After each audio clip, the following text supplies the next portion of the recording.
我们现在可还是警队的实习生，这么做真的可以吗？喂，叫你的，听到了没有？这现场的指纹、荧光照射、外面的监控，都证明和他同居的凶手杀了死者之后逃离现场，不知所踪。这不是古代，你要相信科技手段，好不好？现在的科技手段虽然先进，但是往往会让我们忽视案发现场所留下来的细节。案件的推理与分析，才是破案的关键所在。这监控没有拍到有人出去，可是为什么这女人死了，男人就不知所踪了呢？这里的痕迹显示，案发现场是在卧室，但是为什么凶手会让死者爬到客厅？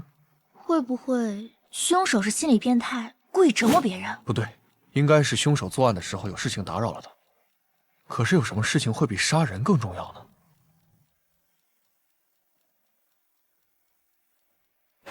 比杀人更重要的是，应该是有一个凶手更想杀的人。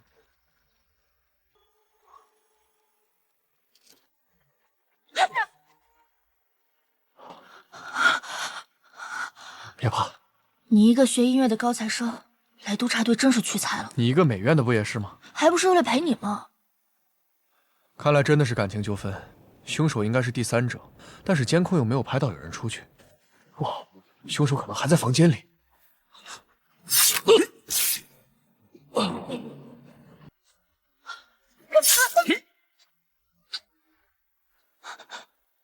我的神探梦还没有实现啊！是死了吗？脑袋里怎么这么多记忆？赵四娘那么漂亮的娘子，竟然被你给玷污了！你个混蛋！糟蹋也就罢了，你为什么要杀了她？杀人？我这是怎么了？我不是死了吗？这是在拍戏吗？看着不像啊！我不会穿越了吧53刻已到，醒醒！我靠，来真的！大人，我没有杀人，是有人想陷害我呀！死到临头还不知悔改，斩！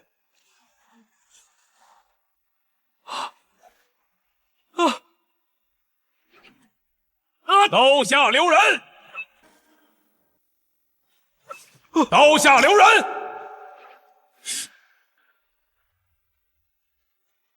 此案另有隐情。大胆！你不过一个叛左，凭什么留人？依照大昌律法，凡涉及死刑，需要提交大理寺审核，再由刑部复核，最后由圣上确认，方可行刑。崔长史，你这样直接处死李元清，你这是越权。你知道这是什么后果吗？大昌有令，女为情为名，不得行刑。算你这小子运气好，把他带下去吧。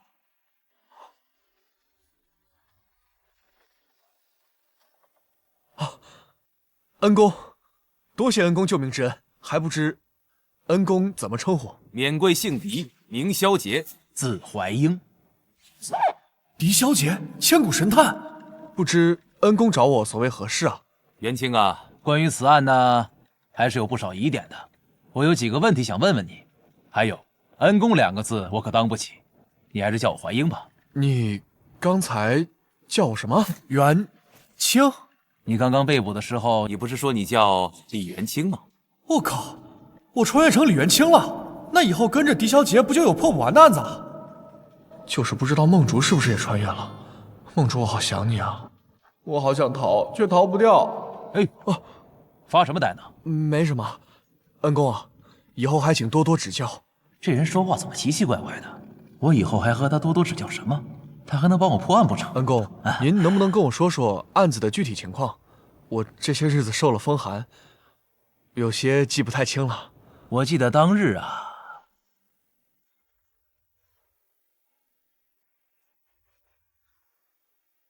杀人了！杀人了！之后呢，你就被判斩首了，甚至都没有对簿公堂。看来这是有人想要我死啊！恩公，那座寺庙现在何处啊？郊外罗峰山山顶。山有多高？大约90丈。正常人都不会想着将女子约在如此地方奸杀吧？这么高，光是把人带上去就累得半死了。除非有人约他前去。赵四娘一个千金小姐，如果不是熟人，断不可能把她约到如此地方。我一个流浪汉，怎么可能约得动他？所以我就说呀，这个事情极其不合理。元清，怀英，你怎么看？这小子怎么像知道我要说什么一样？这事明摆着，就是拿你当个替罪羊，想尽快结案。怀英，有没有办法带我去现场看看？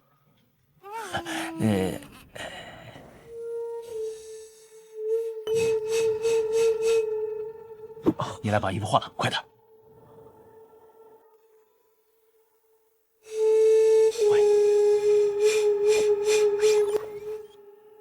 我觉得我们应该白天再来。白天？你觉得你出得来吗？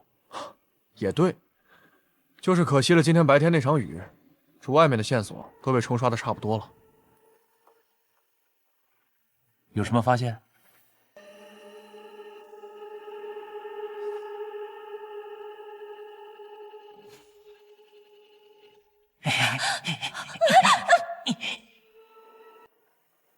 怀英，这个手掌印应该就是死者的。你怎么看？这说明他们当时用的姿势应该是老汉那啥。为啥？你先告诉我，老汉是啥？反正不是我。说话说一半。哎，这块布料应该是死者身上的吧？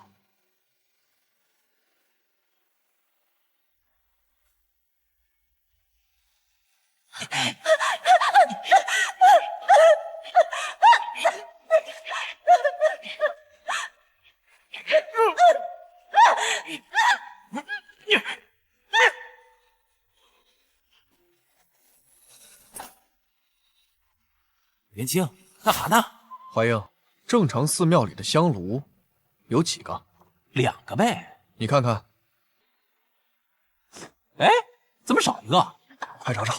这到哪儿去找啊？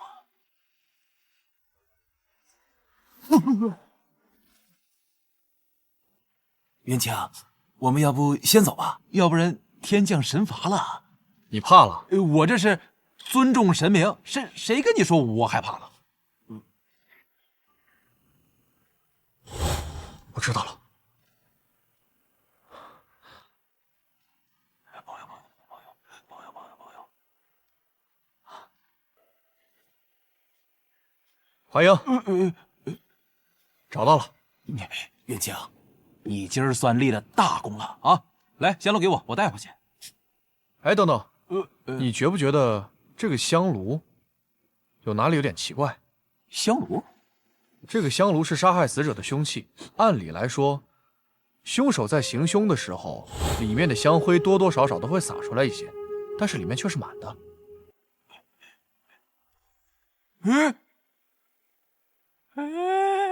扳指！元清，我们好像是找到凶手了。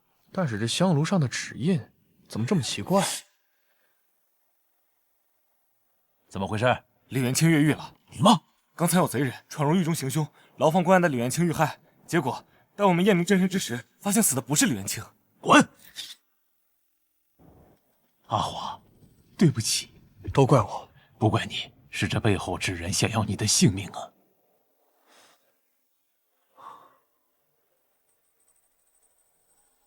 伤口约9寸，什么武器会有这样的伤口啊？是张刀。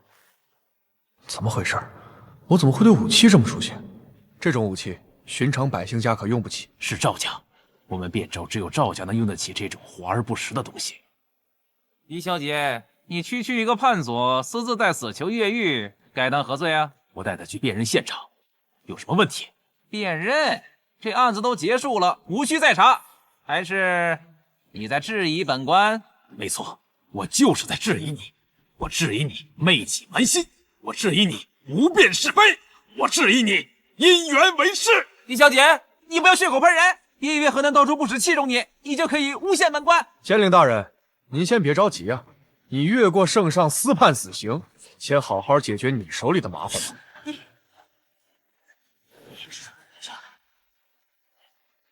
我们走。李判佐，你私通囚犯，以权谋私，知法犯法，行为十分恶劣。先将你扣押，待卢刺史回汴州再发落。哼。怀英，你觉不觉得这一切好像太顺利了？就好像这个东西是被故意放在这儿的。可惜了，如果不能验尸，那就永远也不知道答案。如果能出去呢？你有办法出去？你个狗东西，老子差点被你害死了！为报先斩，你知道我要是斩了那个李元清，会有什么后果吗？崔长史为何不想一想，我为何敢这么做？你可知汴州赵氏，我可是受赵家三郎所托。汴州赵氏，吾乃柏林崔氏，我都没他们那么跋扈。汴州赵氏与柏林崔氏相比，确实是一文不值啊。赵三郎，拜见崔长史。你到底要做什么？崔长史，关于李元清一案，确实是鄙人安排的。不过处决一个贱民的事情，错就错在没有提前通知你。你们要做什么？我一概不知，却要我来背锅，哪有这样的道理？一点心意，还请崔长史笑纳。区财物，你就想收买我？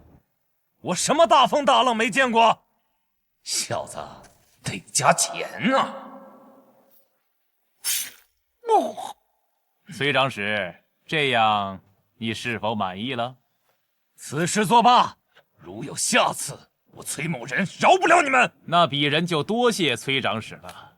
鄙人只有一个要求，那就是李元清必须马上死。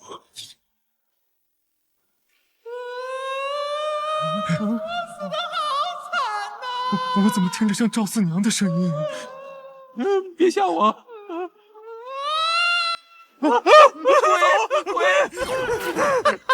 不是你是怎么以男儿之躯发出这个女子之音？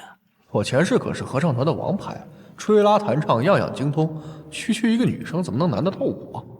好了，别管了，走吧。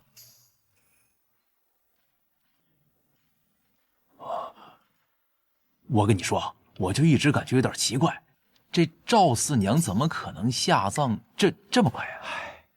别想那么多了，打开看看就知道了。要不你来？我不行，我这一把老骨头，我这腰不好，是不是？你不是要验尸吗？怎么着？害怕了？谁说我怕了？来就来。等下。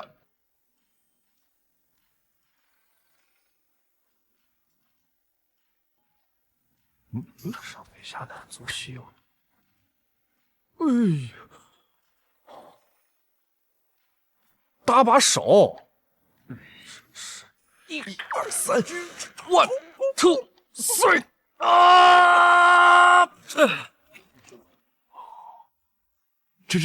这赵四娘的陪葬品怎么这么乱？刚下葬就被盗了？不是被盗了，他还活着啊！不过现在已经死了。赵家给他活埋了，真畜生啊！好了，怀英，干活了，拿纸和笔，我说你记。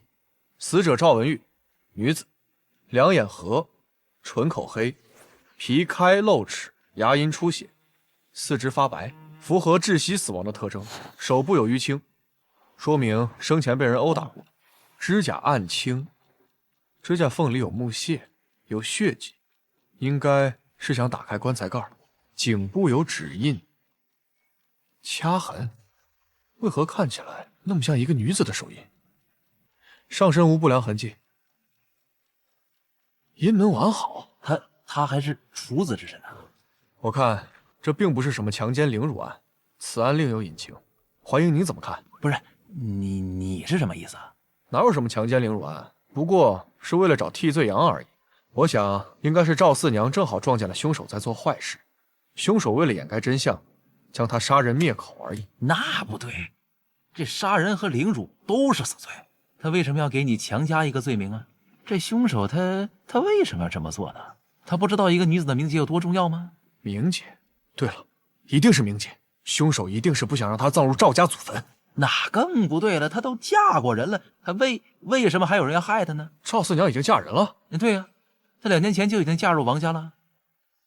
2年前就已经嫁人了，却还是处子之身，这信息量有点大呀。好了，怀英，我们该走了。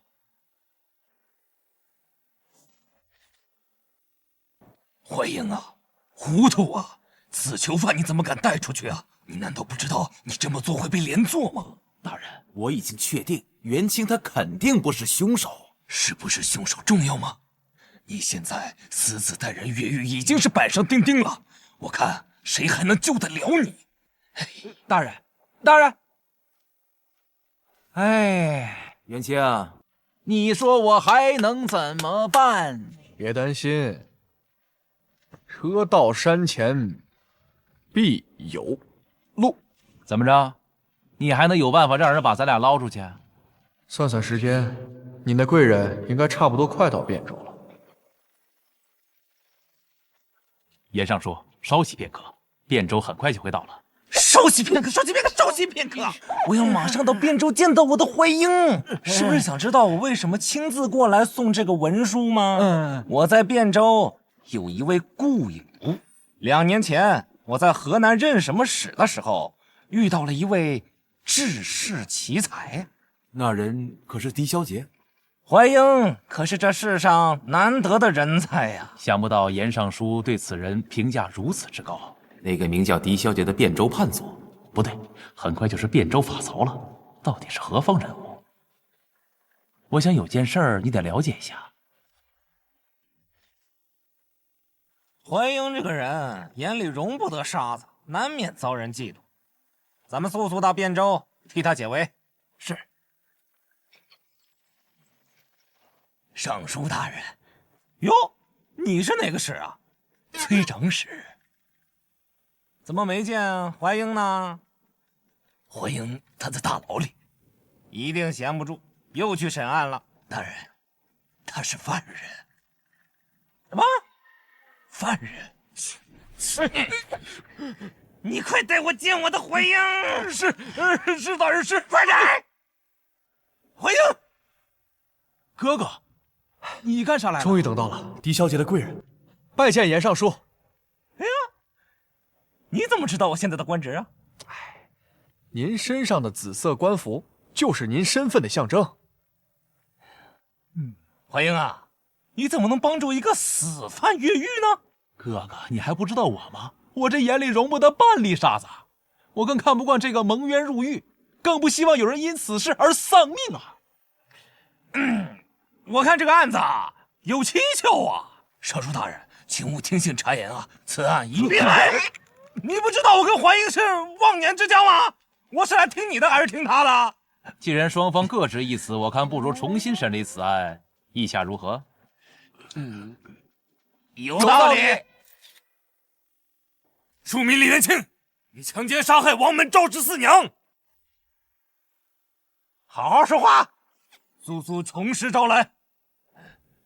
严尚书，此人昏庸无能，当审不审，未审先定论，可想而知，就他这种为官之道，手里不知道有多少冤假错案。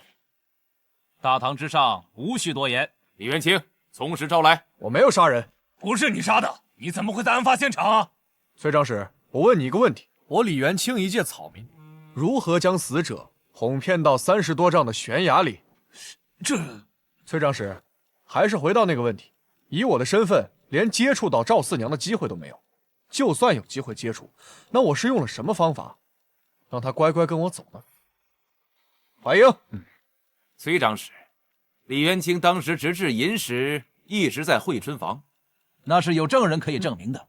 那么请问您，他是如何在短短1个时辰可以到达20里外的案发现场呢？那除了他李元清，还有谁能有作案动机、作案时间？你倒是把凶手给我找出来啊！根据城卫日记，案发当晚只有赵氏马车在寅时出入城屋。你们不是要找出凶手吗？行，今天我就给你们找出来。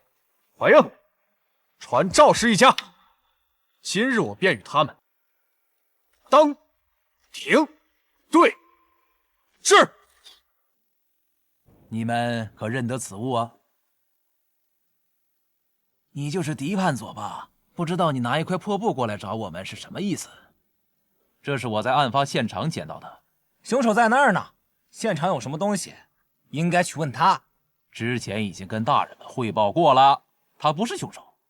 难不成我们是凶手？我们会自己杀了自己的亲人？那我便再问一次，你们可识得此物？此物乃我赵氏嫡系男子标配的玉扳指，怎会落在你等手中？我这前面白说了，我都说了我是在案发现场捡到的嘛。你胡说，不可能，绝对不可能！这正是我前段日子丢失的玉扳指。还有，我从来没有去过什么案发现场，为何它现在会落到你的手里？这真是奇了怪了，你自己丢了东西还问我？这我之前一直带着，然后前些天我起床后，它突然就不见了。之后，就是我姐遇害的消息。赵三郎与赵四娘是同父异母的姐弟，在赵家与赵文玉最亲密的就是赵三郎，会是他害了赵四娘吗？怎么，你怀疑是我杀害了我姐？不可能，绝对不可能！三郎与四娘从小一起长大，当年四娘出嫁的那日，他曾徒步100里相送啊！对，你不要在这里血口喷人！哎，我知道你很急，但你先别急，你越急就说明你们越有问题。好，我不急。小子，区区一个叛左给你撑腰，已经如此不知天高地厚，你信不信我今天让你死在这儿？爸爸啥呀？你爸爸，气死我了你！你说，把鞋给我捡回来。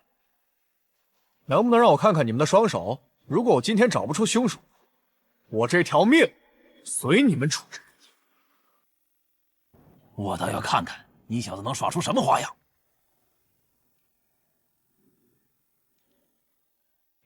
怎么了，赵六郎？禀大人，凶手找到了，赵家六郎，赵文卓。你这是污蔑！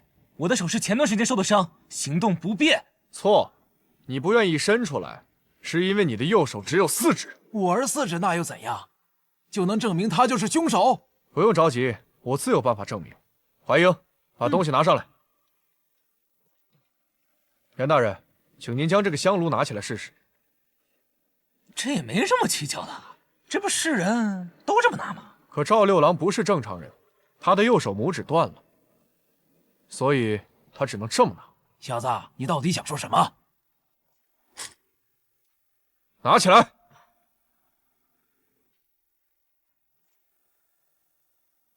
还真是一模一样。大家请看。哟，真是啊！赵六郎真的是凶手，真是凶手。对呀，那又怎样？凶不能真凶，也恰好只有4根手指。你可以证明动手的是我吗？袁大人，我想借您的白纸和印台一用。怎么，想逼我画押认罪是吗？你看好了，这只是一张白纸，只要你在纸上留下手印，你是不是清白的，一试便知。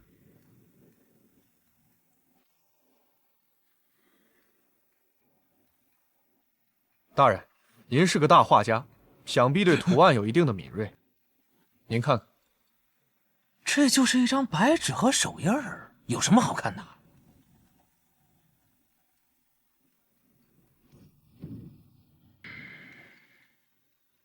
大人您再看看，有什么区别？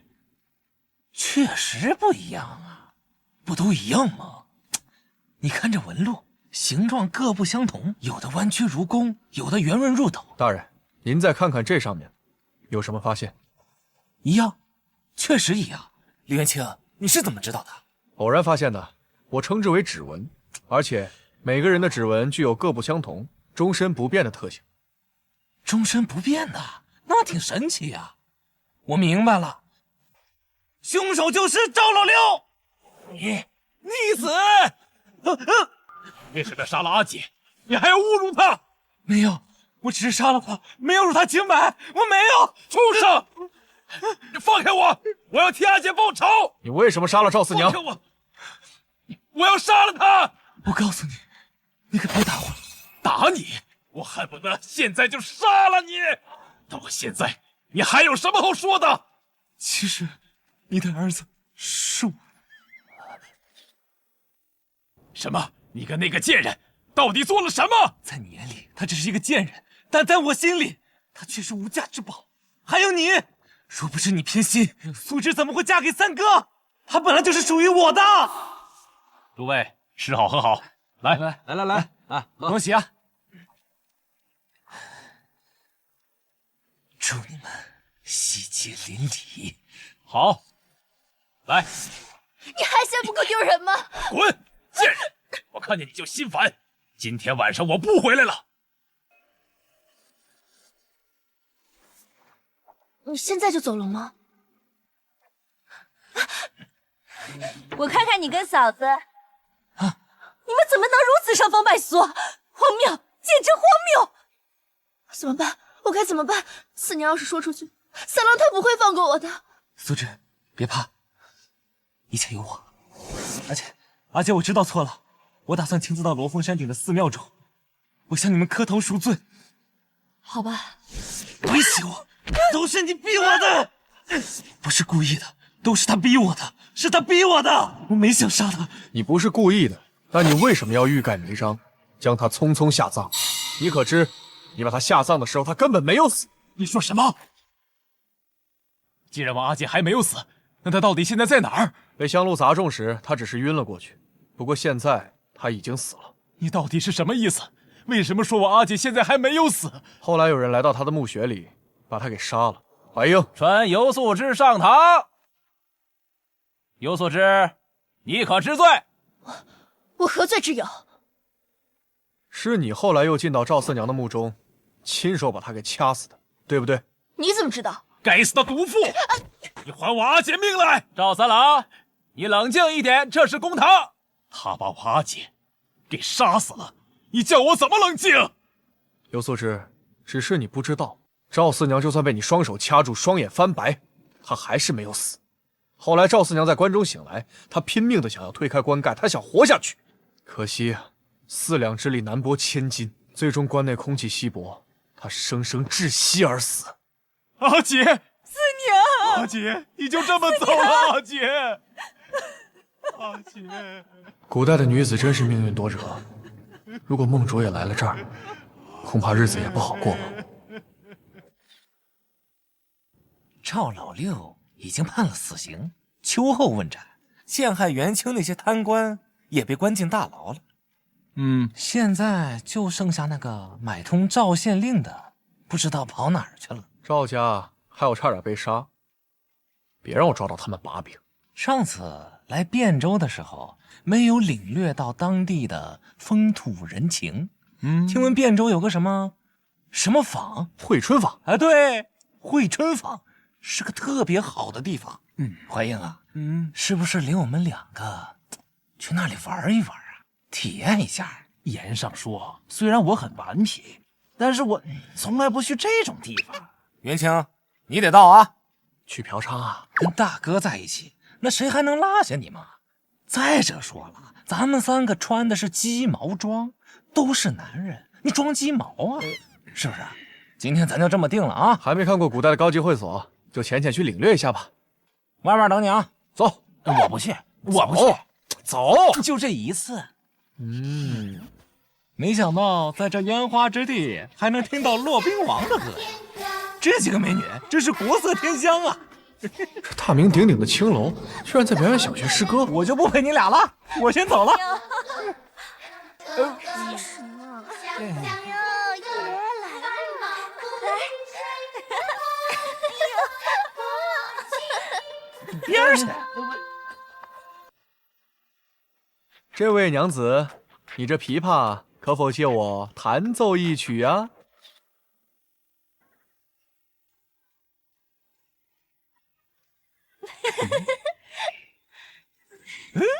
好听，是吧？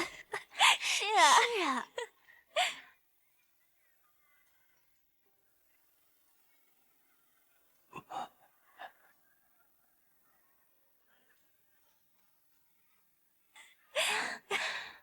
元清啊，就你这曲风啊，我想起个人，谁？我那徒弟崔家九女，她的丹青风格跟你的音乐风格那是一样一样的。此话怎讲？哎呀，怎讲我就不知道了。但是呢，我就感觉到严大人，这是何物啊？这个就是我那徒弟画的画，他不用毛笔画，他用棍儿。你说画的还挺像，就是缺点那个意思。这不是素描吗？怎么会出现在这个时代？难道这里也有穿越者？会不会是梦竹啊？你这大画家画的这么好，不怕真迹被人偷去了？还真迹呢？你就别打趣我了。要是在古代我能画成这样，那才叫真迹呢。你看这儿，嚯，牛啊！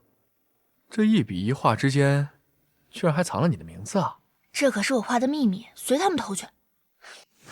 这果然是你，崔梦竹。严大人，您能否帮我传封书信给你这个学生？元清，你要干什么呀？来，严大人，麻烦了。宫廷玉液酒，我发现啊，你跟我那徒弟一样，神叨叨的，抓人就问鸡变偶不变。你说母鸡跟偶它怎么变？我也母鸡啊！我管你什么鸡！再见。我先严大人，喝这个。严大人，我一会儿回来再说啊。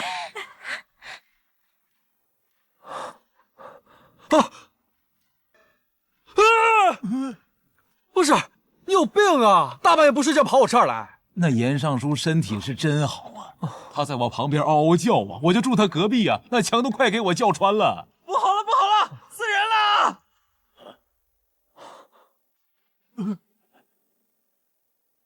怎么回事？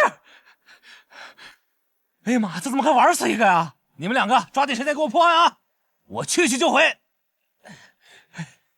哎呀，你怎么回事？我也不知道啊。从实招来。我叫夏荷，这位胡人请我入墓，他好生勇猛，一直要。可是就在刚刚办大事的时候，他突然就倒下了。死者男，约40岁，身体有余温，确实刚死不久。头部有擦伤，瞳孔放大，有唾液流出，上身完好，无损伤，左手微握。所以你的意思是说他是精气耗尽？没错，我是这样想的。不对，他不是纵欲过度而亡。什么意思啊？男子纵欲过度死于妇人身上者，真则阳不衰，违者则痿。姑娘，你在说谎。我也不知道啊，我只是猜的。毕竟他倒下的时候还在办那事儿呢。也不对，死者身上的衣物是你褪去的吧？这位郎君，你可不要乱讲，我怎么敢褪去死人的衣物呢？死者为胡人，胡人以粗犷著称，他褪去衣物后，不可能叠放得如此整齐。夏荷姑娘，我希望你好好配合。人真不是我杀的，你们为什么非得冤枉我呀？对呀，夏荷姑娘人美心善，都是人尽皆知的，她怎么可能杀人啊？这位大人，夏荷是我从小带大的，她的秉性绝无杀人的可能啊！大人，我来了。大人，我在这儿呢。这夏荷姑娘不愧是头牌，这一手拉扯玩得妙。真香。大人，小娘子劲儿还挺大。大人，头部撞击符合，左手微握，右手捂胸，倒是和现场符合。元清，干嘛呢？依我看，这胡人应该是暴毙而亡的。暴毙而亡，会不会是夏荷姑娘下毒啊？应该不是，凡服毒死者面青唇紫，手足指甲俱暗青，很明显，这具尸体都不符合这些特征。来人，走。大人，身上有伤痕，不排除阴恨杀人嫌疑，所以必须得带回去。哦，应该的。我回去了。大人，请您一定要为夏荷妹妹做主啊！她是我见过最善良的人，她在外面……行了，小翠，放心吧，谁是凶手会水落石出的。我先回去了。小翠刚才想说什么？为什么青洛老板不让他继续开口？严大人走了？啊，走了。他说那个有事儿要面见圣上。哦，那个找出什么了吗？我不知道。东西。师哥在这儿。那个死因是什么？我不知道。完蛋！哎，你等等，留下来看看。哦，原来你让我找这些东西是为了验尸啊！你对尸体做了什么？他睁着眼睛，挺吓人的，我帮他瞑目了。尸体死亡时是什么样子，就应该保持原状，不要乱动。够吓人的，还顶嘴！记，死者胡人，男，死亡时间不明，面色发白，口唇异同，全身无损，眼、耳、鼻、口无鲜血溢出，指甲颜色如常，无紫黑。嗯？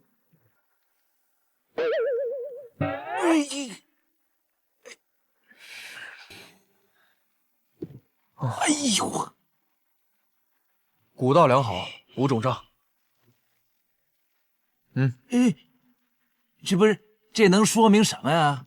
说明死者有可能不是中毒身亡，不过还需要进一步检测。不是中毒，那是怎么死的？你去把醋蒸热。是大人。你又要做什么？如果死者服毒已久，因体内毒素累积过久引发的死亡，那么可以用热醋从腹部自下往上清洗，就能将体内毒气逼至喉咙处。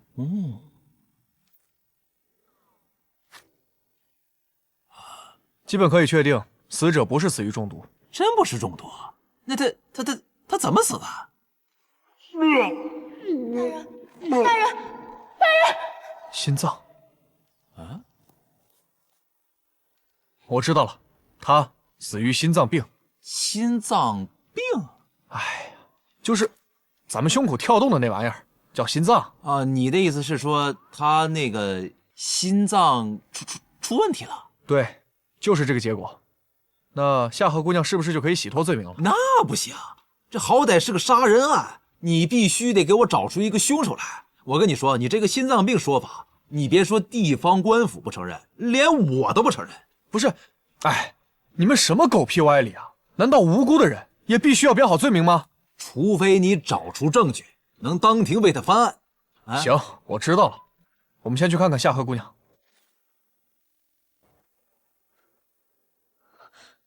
狄大人、李郎，你们来了。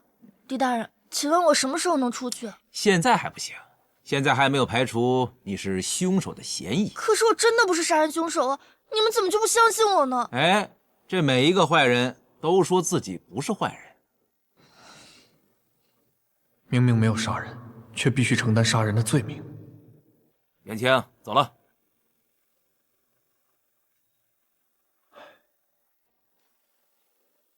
元清，带我来这儿干嘛？那惠春坊的小翠之前告诉我，夏荷姑娘在这儿买了一套房子。就这儿？她明明可以靠自己的才华入选入幕之宾，可她偏偏要像普通艺妓一样频繁接客。你就不好奇这是为什么吗？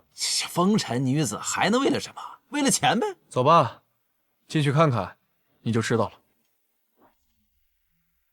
看来你们都已经知道了，随我来吧。这孩子都是夏荷收养的吗？贞观末年，汴州发生了饥荒，无数灾民涌进。妹妹心善，所以将流离在外的家庭收养。女子在这个世道生存本就十分困难，我们不能因为她是个青楼女子就否认她的良知。一个弱女子没有别的生存手段，只能通过廉价的出卖自己的身体，夜以继日的接客，就为了让这群孩子吃饱饭。可就是这样一个人，如今却在暗无天日的大牢里默默流泪。好了，怀英，我们走吧。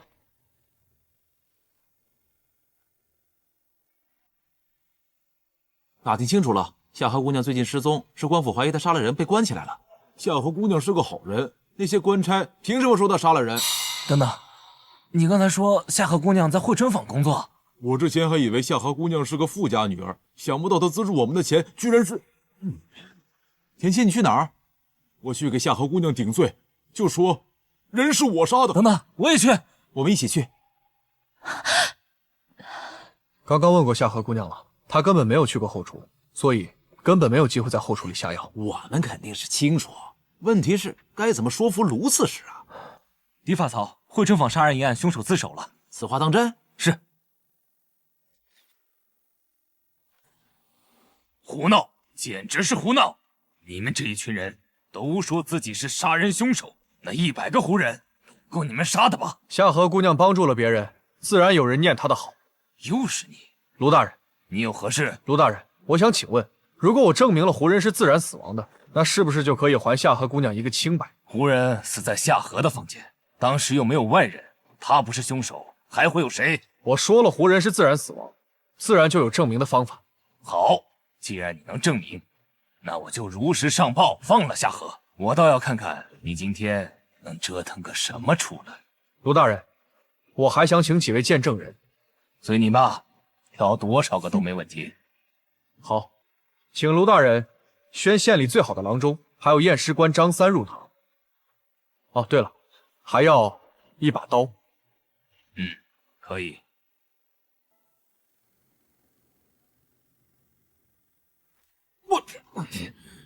元清怎么这么臭啊？你确定要那什么？我确定，只有这样，才能证明夏荷姑娘的清白。卢大人，这活人的病我可以看，这死人活恕老夫无能为力。人都死了，还麻烦你干嘛？这位大人，你的意思是？让你来是让你好好看看什么叫生挖人心。卢大人，请您下来见证。过来帮忙。我不去，我死也不去。你不是杀猪的吗？我杀猪的，跟人能一样吗？行，自己来。哎，我他喵的也没有实战过呀，这从哪里想到？大人，俺是杀猪的，让我来吧，切勿脏了你的手。你是本县第一屠夫田七是也。行行行，来。大人，需要哪个部位？还哪个部位？我拿回去做菜吗？挖心。好嘞。大人，请看。这有什么问题吗？大人，你再好好看看，这心脏是不是从内部破开了？还真是。卢大人，我说了，夏荷姑娘不是凶手，这下可以证明了吧？还是说卢大人相信神鬼玄幻，武林高手，隔山打牛？这小子性格恶劣，但本事还真不赖。你是怎么猜到的？死状。死状。死亡前，死者紧紧捂住胸口，倒地不起。我从地上的灰尘判断出，死者倒地时是用右手捂住胸口的。不信，您可以传唤夏荷姑娘询问一下。传夏荷。夏荷，我问你，死者倒地的时候是不是右手捂住胸口？我不知道了。来，不要着急，慢慢说。我在呢。他倒地的时候的确是右手捂胸，前胸着地，可是我不知道他死了呀，我真的不知道。我害怕他这样突然死掉会怪罪到我，我还把他拖到床上，做出精尽人亡的样子。我靠，好白好软。根据死者倒地的位置，就能判断出死因。还不止，我从死者的尸体上判断出，死者倒地时身体微微扭曲，轻敲胸口有沉闷声，说明里面有积血，因此我才判断死者死于心脏病发。罢了罢了，既然证明死者并非外因而导致死亡，夏荷姑娘就无罪释放吧。无罪释放了，无罪释放了，好。哎呀，可惜啊，严大人走得太早了，没看到这一幕啊。你是嫌严大人活得太久了是吧？这个他本来是……夏荷，谢谢二位大人。哎，夏荷姑娘，分内之事不必行大礼。夏荷妹妹，你光是用嘴巴感谢，不来点实际行动怎么行？不用谢，不用谢，都是我们该做的。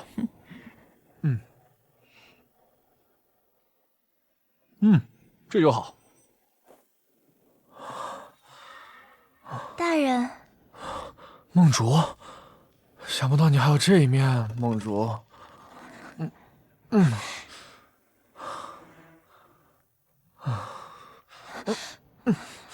梦竹，大人还请温柔些。夏荷姑娘，你这是做什么？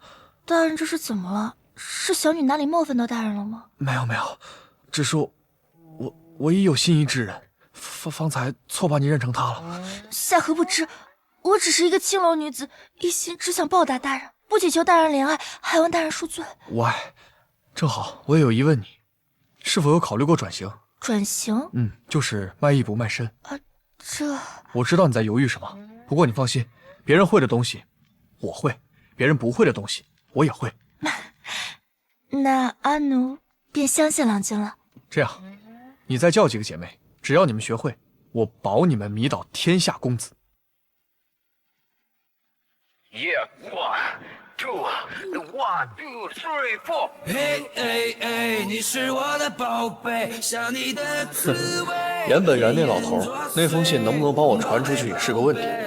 不如我来一次现代文化入侵昌城，只要我这些曲子风靡大昌，梦竹听到肯定也能知道我的存在。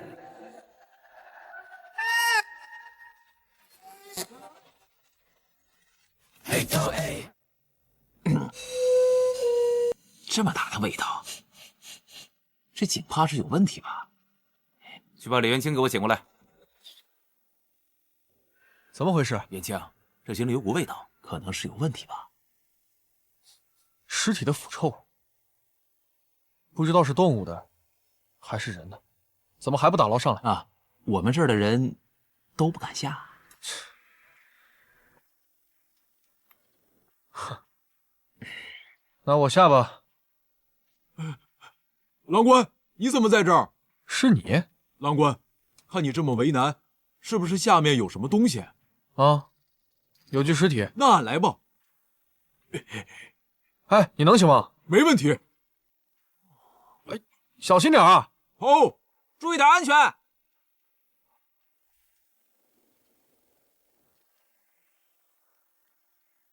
这尸体体型怎么看着这么眼熟啊？开始验尸，华英，麻烦记一下。死者男，身份未知，尸体严重腐烂发臭，脸部有伤痕，头部有撞击，但非致命伤，胸口也有伤痕，后背伤口大，前胸伤口小，致命伤为刀剑被刺。大人，你真是太厉害了。华英，你怎么看？看似好像有什么收获，但实则并没有什么关键信息啊。死者身份不知，嫌疑人不知，为何被抛尸也不知。大人，我什么都不知道啊！我一家3口3天前才从开封回来，一直不在家呀。马武，你有没有什么仇人啊？有，城北的蔡妻，他之前想调戏我家娘子，被我叫人暴揍了一顿，他肯定怀恨在心，这一定是他想栽赃陷害于我。元清，城北的蔡妻，事不宜迟，我们这就去找他。但是我怎么觉得此事有点蹊跷呢？能不能先别研究这个了？走，你先把人给我找上吧。房子的主人说，他们是3天前回来的，在城北有个仇家叫蔡妻，他怀疑就是蔡妻干的。怎么说？他在说谎。他们说他们是3天前回来的，可院子的尸臭，我在100米之外都能闻到。若他们真是3天前回来的，怎么可能视而不见？那你是什么意思啊？院子在城南，他们却说了一个城北的仇家，不好！马夫，快掉头！哦，怎么了？他们要跑。怎么可能跑这么快？来的路上我已经托人询问村民，未曾见有人跑出啊。怎么办？被他们发现了。都说了不要丢井里，你哪怕找个山头埋了也好啊。当时情况紧急，那位都被叫去公堂了，我实在没办法。好吧，我知道一条密道可以到城外，东西我都带好了，走吧。找到了。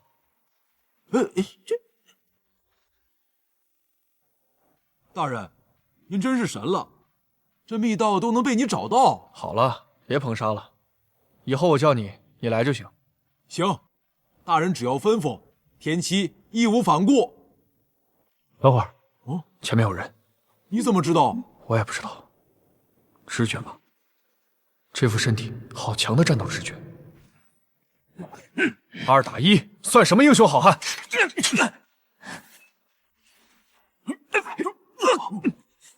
大人，我来助你。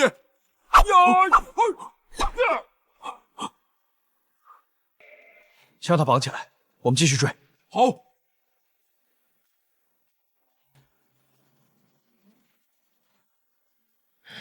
毛武能，别废话了，快上！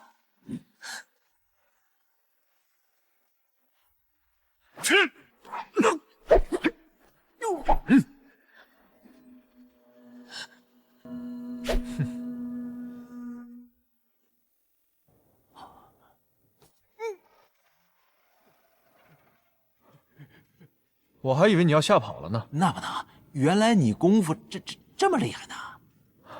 我也不知道，只要我一拿起刀，这些招式就自动在我眼前浮现。我也是。不管了，把他们带回去。我们走吧。快走！卢刺史，大理寺来人了。谁？大理寺来人了，快请进。不用了。大理寺丞薛正清见过卢大人。薛司城，大驾光临，汴州蓬荜生辉啊！卢刺史，我直说了，这次来汴州是为了复查赵四娘和胡人案。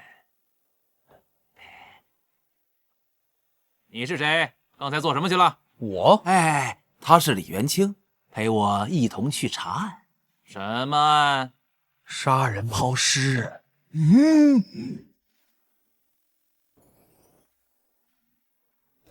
元清，这大理寺的人怎么老是跟着你？我也不知道，自从他看了案件报告和验尸检查之后，就一直跟着我了。那个元清，你是怎么做到的？师哥居然能写出2000字，还全是关键信息，你教教我好不好？一切等我审完犯人之后再说啊。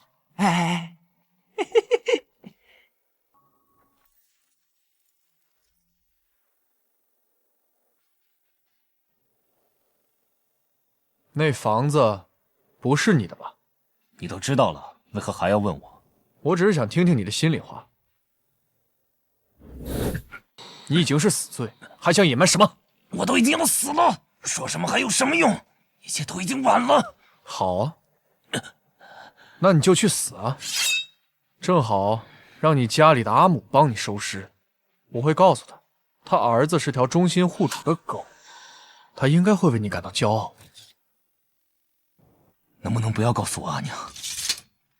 为什么？都是为人子女，你为何明知故问？我跟你可不一样，我是我阿爹和阿娘的骄傲，你是吗？那水井里的腐尸，你知道是谁吗？我也不知道，我只记得他被送到我这儿的时候，身着青色官服。赵有光，怪不得找不见尸体，原来是已经被灭口了。他的官服被你们藏哪儿了？房子是赵家的，衣服就在后院。还有，你们可以在后院再挖一下，应该能有其他发现。走。大人，能不能不要告诉我阿娘？我不想让她知道。看情况吧。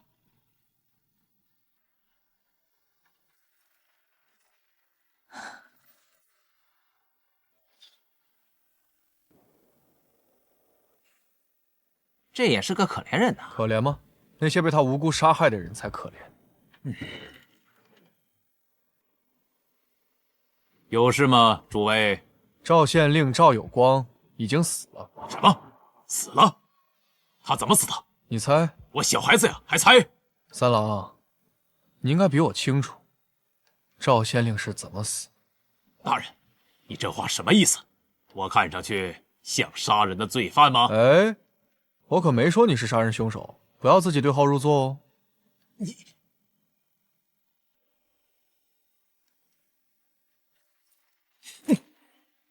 元清，咱这尸体可是检查过的，你确定还要再来一次？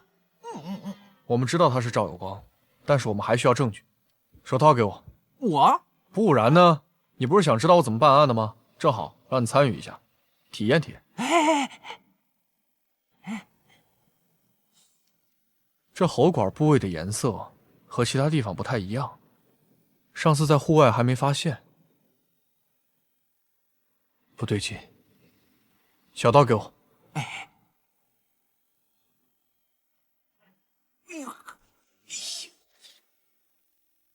赵县令的鱼符，能证明死者身份的东西找到了。禀报大人，城南的小屋我们已经挖开了，里面不仅有赵大人的官服，还有什么？还有20多具尸体，大人小孩的都有。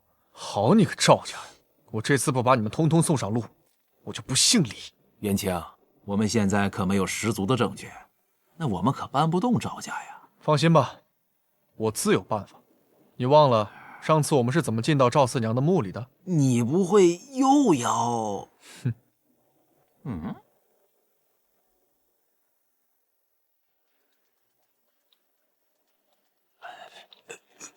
他们找到赵有光的尸体了，现在居然怀疑到我头上来了。不可能，不可能！我都是交给其他人处理的尸体，他们绝对找不到证据。赵三郎，谁？是谁在装神弄鬼？不做亏心事，不怕鬼敲门。猜猜我是谁？这也太变态了吧！你不要过来，别过来！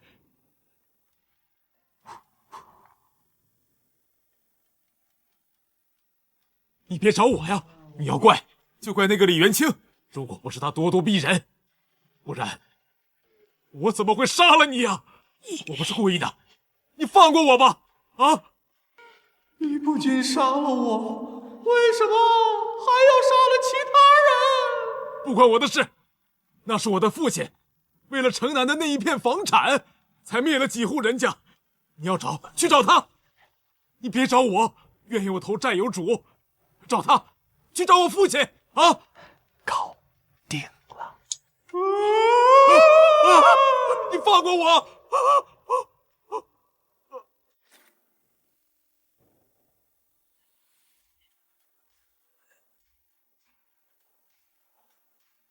罢了，如今他已经承认，还有大理寺丞为证，此事也该了结了。走。赶快，赶快！当年为了城南那块地的所作所为，怕是瞒不住了。我们快走，快走！哎，嘛去啊，赵家主，跟我走吧。凭什么跟你走？你算什么东西？您要是不配合，可就别怪我不客气了。给我上！我打！上啊！都给我上！看什么？哎，袭击官差，轻则坐牢，重则死。赵武东，你在做什么呀？地盘组，你这是什么意思？我可以告你们私闯民宅。巧了不是？正好这卢刺史也到了，有什么话您亲自跟他说。卢刺史有搜查令吗？需要吗？我不太明白你什么意思。我想你应该是误会了，我们确实是没有搜查令。没有搜查令就抓我，那我可以告你们私闯民宅。但是我们有逮捕令，带走。走。啊！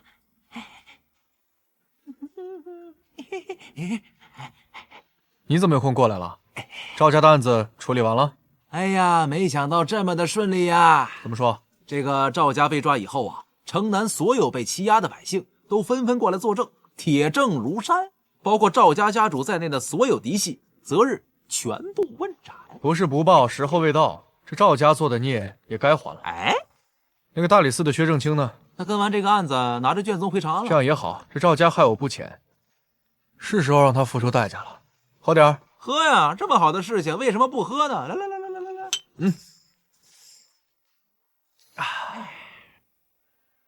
李芳，出来帮忙看一下。好的，陛下。这没事，来。汴州命案接连3起，世家命案20余口，2000余字的尸检报告，指纹，真的假的？严本源，他怎么也在？来人，宣严本源。有趣，尸检报告居然可以透露出这么多信息。朕当年夭折的女儿，大理寺也仅仅只是给出了死因不明的尸检报告。李元清，倘若当年他在，朕怎么会连自己女儿死因都不知道呢？陛下，严尚书到了。臣参见陛下。严尚书不必多礼，朕只是想问问，这李元清是否像奏折里写的这么神？这执法之术是真是假？陛下，那臣就从头至尾再跟您讲一遍。哦，真如你所说，这李元清断案，当真是不可多得的人才啊！李元清的厉害之处，不是破案和验尸，真正厉害之处是他的音律。哦，哎嗨哎嗨嗨耶呀！陛下是否听说过惠春坊？惠春坊，本宫听宫女提过，听说表演新奇有趣，是那个惠春坊吗？正是。既然皇后喜欢，那就让惠春坊不日进宫表演，朕倒要看看这李元清究竟有何过人之处。李元清定不会让陛下失望。阿姐，陪我出去玩嘛。好，念真，阿姐一会儿就来，好不好？好。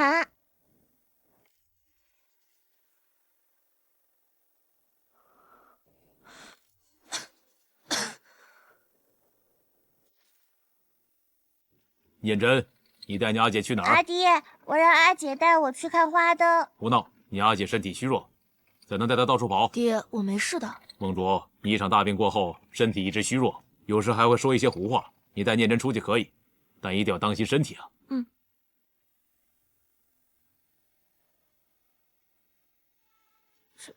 这不是现代的曲子吗？请问这首曲子叫什么名字？是何人所作？禀小姐，这首曲子是从汴州流传过来的，好像是当地一个叫李元清的人所作。能在大昌做出这首曲子，会是你吗？哎，元清，喝多了。我感觉有人在挂念我。我跟你说啊，我就发现你自从升官之后，你这个错觉日益剧增。咱也不知道你是踩了什么狗屎运，圣上怎么就钦点你当这个并州这个判佐呢？哎，当然我承认，我是沾了你的光，也同时被调到这个并州做这个法曹。那不是正好？你娘子不也在并州？不是正好随了你的愿？哎，嘿嘿嘿，我就知道你懂我。嘿嘿，哎，咱们言归正传啊，不能再喝了，还有事情，差不多就得了。再喝下去我就不行了。走。华英啊，你带我来这儿干嘛？这卢刺史之前不是被升调并州了吗？他非说是咱俩的功劳，说今天务必到他家里来做客。哟，参见卢刺史。拜见卢刺史。二位已经到了呀，怎么不敲门呢？快请进啊！来，这卢家可是5姓7望的大家族，你说话可得注意点。5姓7望，昌代那些自命不凡的大家族。要不了多久，李天昊就要下令限制这些家族了。一群人居然号称自己世家比天子昌姓还要尊贵，不知死活。这二位是？这二位是我的忘年之交，和我一同调来并州，还希望各位以后多多照顾才是啊。鄙人姓狄，名萧杰，字怀英，拜见各位长辈。怀英啊，想不到你在这些世家面前也这么卑微，你以后身居丞相的气节呢？久仰5姓7望，今日幸得一见，果真如传闻那般，文场盛名承3代，家族辉华在一身。在下李元清。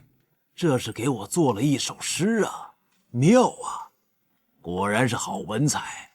怀英啊怀英，论出风头还得看你老弟我，我可是背过昌诗300首的男人。二位请入席。哎，请。啊，请来，好，酒满上，来。这元清，你觉得如何呀？这小子非池中之物，不但能作曲破案，而且今日作诗一看，水平也不凡呐。我已经让家族子弟，日后与其好好交往。那你有没有想过将其纳入卢家？我们5姓7望向来看不起外姓子弟，况且这元清功名未成，怕是我答应，族中宗老也未必会答应。以后有你后悔的。哎，元清，还得是你啊，把这些5姓7望的人哄得团团转。我可看出来了，他们把你当做了偶像。那是，也不想想我是谁。李大人，城外发生命案。华英，不多说了，你带路吧。我换身官服，好吧。并州判佐到。说说吧，怎么回事？这家院子的主人名叫董峰，死者是他的妻子，名叫程一。妻子？古代只有读书人或者士人的伴侣才叫妻子。这董峰是读书人？是。什么时候罢官的？今日一早。验过尸了吗？验过了。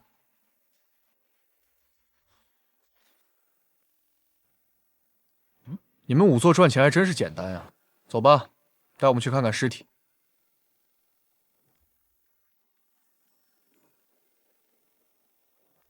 确实是死于刀刃。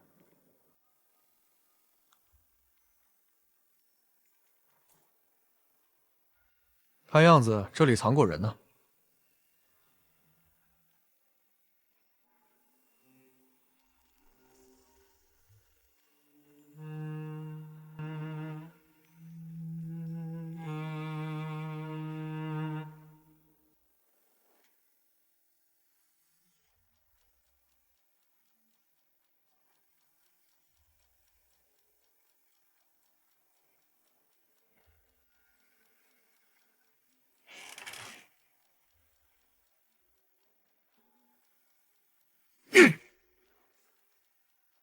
这酒有问题。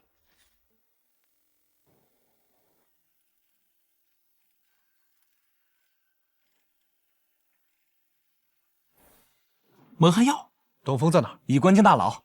怀英，你确定那是蒙汗药？我确定，我断案10余年，蒙汗药的淡香味儿，我一闻便知。凶手想杀的应该不是死者。什么意思？我怀疑，凶手想要杀的是董峰。你看，死者枕着枕头，而董峰的枕头则被丢在床尾。所以你怀疑凶手杀人是以枕头为信号，董峰故意让妻子躺在枕头上，好让人杀了他。不对，凶手想杀的是董峰。若是董峰想杀妻子，那他完全可以和凶手一起处理现场，为何还要报案？那如果是常音想杀董峰的话，且以枕头为信号，那他为什么睡着枕头啊？是啊，难道是常音忘了？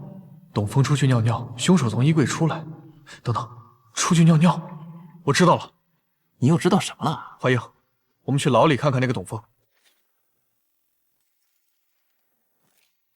大人，我妻子真不是我杀的，我冤枉啊！我知道你很急，但你先别急，慢慢说。3年前我离家，前往备考乡试，前段日子才回家，与妻子相敬如宾，没有半点恩怨啊。等等，你说你进京备考了3年？对，确实如此。你知道3年能给你戴多少顶帽子吗？你最近发没发生什么蹊跷的事情啊？蹊跷的事情也有。前段时间我一直做噩梦，我梦见自己骑着马往南边过河，回来的时候向北边过河，接着又从北向南走，不知道怎么回事，马突然停在了水里，我怎么抽都没用，它一动不动，然后我一低头，看见水里居然有2个太阳。然后呢？然后我明明当时骑马在水里，诡异的是马身上只有左边是湿的，右边又黑又干。我可不信这个，你最好别耍我们。我连续几天都是这个梦，然后遇到一个老头，他给我算了一卦，然后交代我这几天务必滴酒不沾，远离枕头。哎呀，元清，你怎么看？这句话还是来了。我也不知道，只是那个老头子是不是有点太神了？我们查到的就是酒和枕头有问题。你在那个村子发现什么没有？发现倒是没发现什么。哦，那个村子家家户户都供奉着姬昌像。姬昌？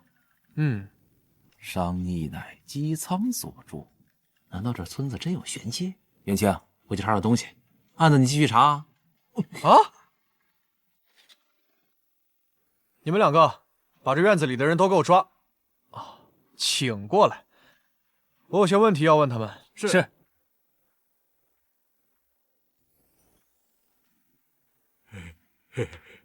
大人，叫我老狗就行，有什么问题你就问我就行了。你为什么叫老狗啊？咱家养了好几条恶犬，10里8村有人路过，咱那狗就汪汪。大人，路人被吓坏了，大家就都叫我老狗了。我问你啊，这间院子为什么是空的？里面住的什么人？他呀，一个落魄书生，叫什么冯昌，2年前搬过来的。头几天还在呢，这几天没见过了。2年前吗？那他平时做什么工作的？他反正不是种地的，但是他天天大口喝酒吃肉。我经常见到那个，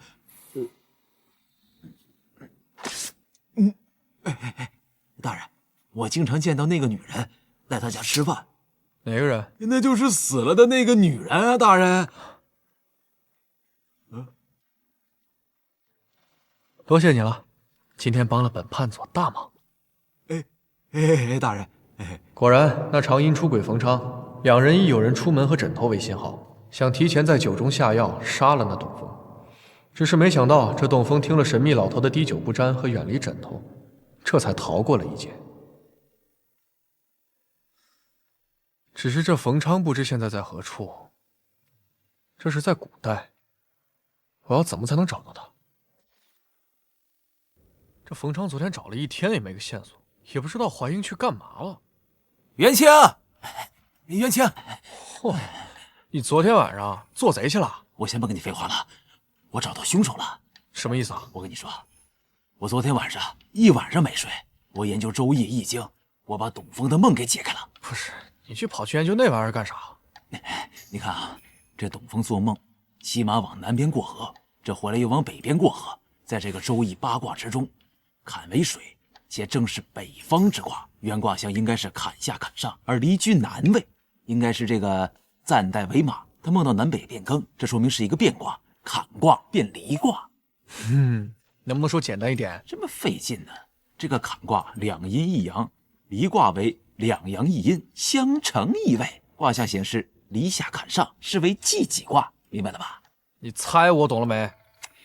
就是既己卦的这个卦辞啊，你看水在火上，既己，君子当以私患而预防之。所以他醒来有人提醒这个董峰啊，让他远离枕头，滴酒不沾，因为早就算出了董峰他有杀身之祸。真的假的？有这么神？而且我还算出他是谁。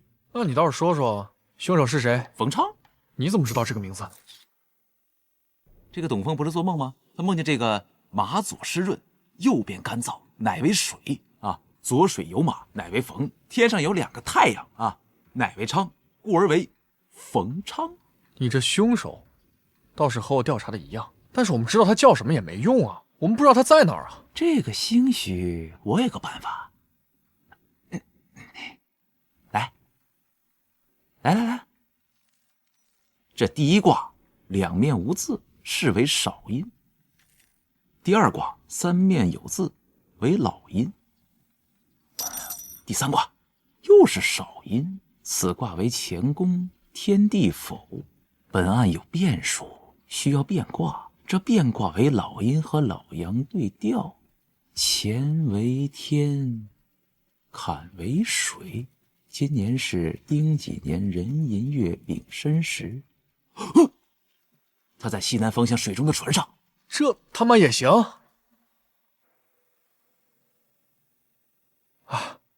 怀英，你真是神了，这样都能查到凶手。哎，可不敢，我只是投机取巧找到凶手，你是纯靠推案找到的凶手。怀英，你带铜钱了吗？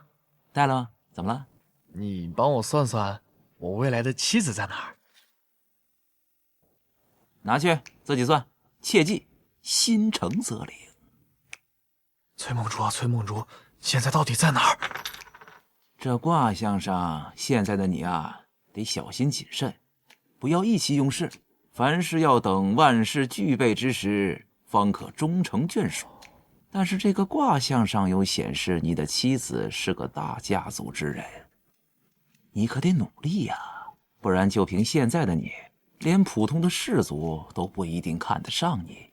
哎，那你再帮我看一下，我什么时候才能飞黄腾达吧？哎，元清，不要养成一种做事前就要算卦的习惯，凡事要讲究实事求是，用证据说话，不要用算卦一事，好吧？以后莫要再跟我提算卦一事。你不算就不算，丢钱干嘛？可恶，阿爹给我安排那么多侍卫，去哪儿都跟着，生怕我发病错过抢救时间。可我哪有什么病啊？要不是怕被别人提亲，谁愿意装病啊？盟主，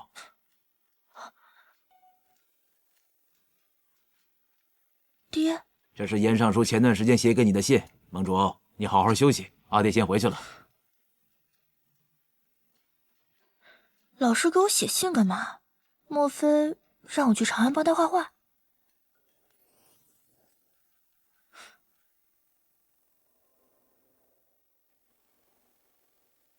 是他，他也来了，他果然来了。你等着我，我马上就来找你。李芳啊，陪你看了几日这惠春坊的节目，朕现在对这个李元清越来越感兴趣了。陛下若是喜欢，尽可召李元清入宫。有理，你吩咐下去，让李元清尽快来洛阳。是，都听陛下的。等等，顺便在大理寺给他和狄小姐安排一个职务。这两个人都是不可多得的人才，皇家那几个案子，朕想让他们试试。陛下如此信任此二人，大理寺这么多年都没有头绪，朕只能寄托于他们了。你吩咐下去吧。我说你什么好啊？你就被李元清那几把刷子就给你迷得五迷三道的？老师，我想去汴州找他。不行，不能去啊！哎呀，为什么呀？武后今天召见我了，让我把李元清和狄小姐从南方给整过来，你不就不用去了吗？这就是神都洛阳。谁能想到1400年后的这里会建起洛阳九龙鼎？好像我和梦主还在这里拍过合照。哎，那我们怎么办？这圣上可让咱们明日报道。啊？你先去找间客栈住下。哎，那你呢？我？啊？你不知道，惠春坊在洛阳有家分店，那里早就给我留好雅间了。哎，不是你，我要不是看你会武功，我就……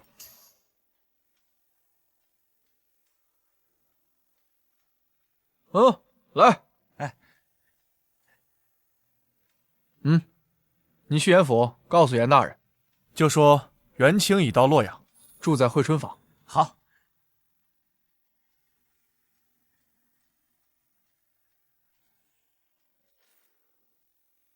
他怎么会去惠春坊那种地方？元清是个性情中人，他的人品老夫还是了解的。你去见就是，我还要去一趟宫里。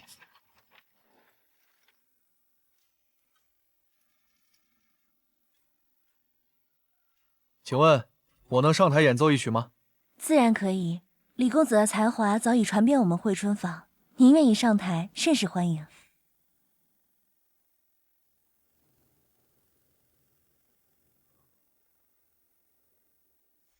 贫僧来自东土大唐，参见女王陛下。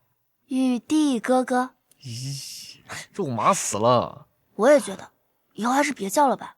那你相信会有来世吗？怎么可能？我可是无神论者。好，那下辈子我就去找别的美女。你敢？下辈子无论你在天涯海角，我都会找到你。好，那你可要记得哦。既想今生，也想来世。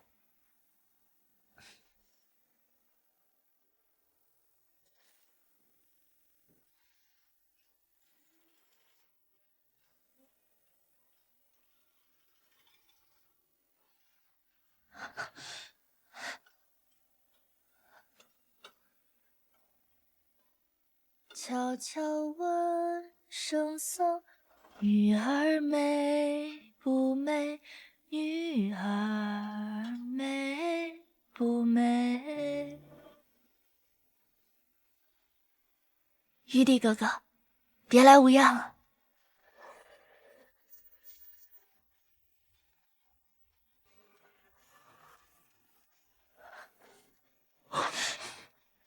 梦主，你没死啊？好了，这里这么多人，你也不怕别人笑话？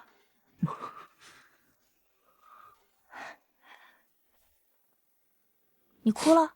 我没有。你撒谎！你明明哭了。对，女王大人说什么都是对的。你这一世也姓崔，在崔家吗？嗯，我这一世在清河崔家。怪不得说是大世家之女。有什么问题吗？问题很大，你是5姓7望之女，而我只是一介寒门子弟。那怎么办？昌朝的门第之见，我记得很严重，要不我们私奔吧？我有办法，我有1400年后的文化瑰宝，只要再有一些筹码，必定能让世庶不婚的腐朽制度提前几10年打破。清河崔氏，希望你们不要让我失望，不然我能让你们身败名裂。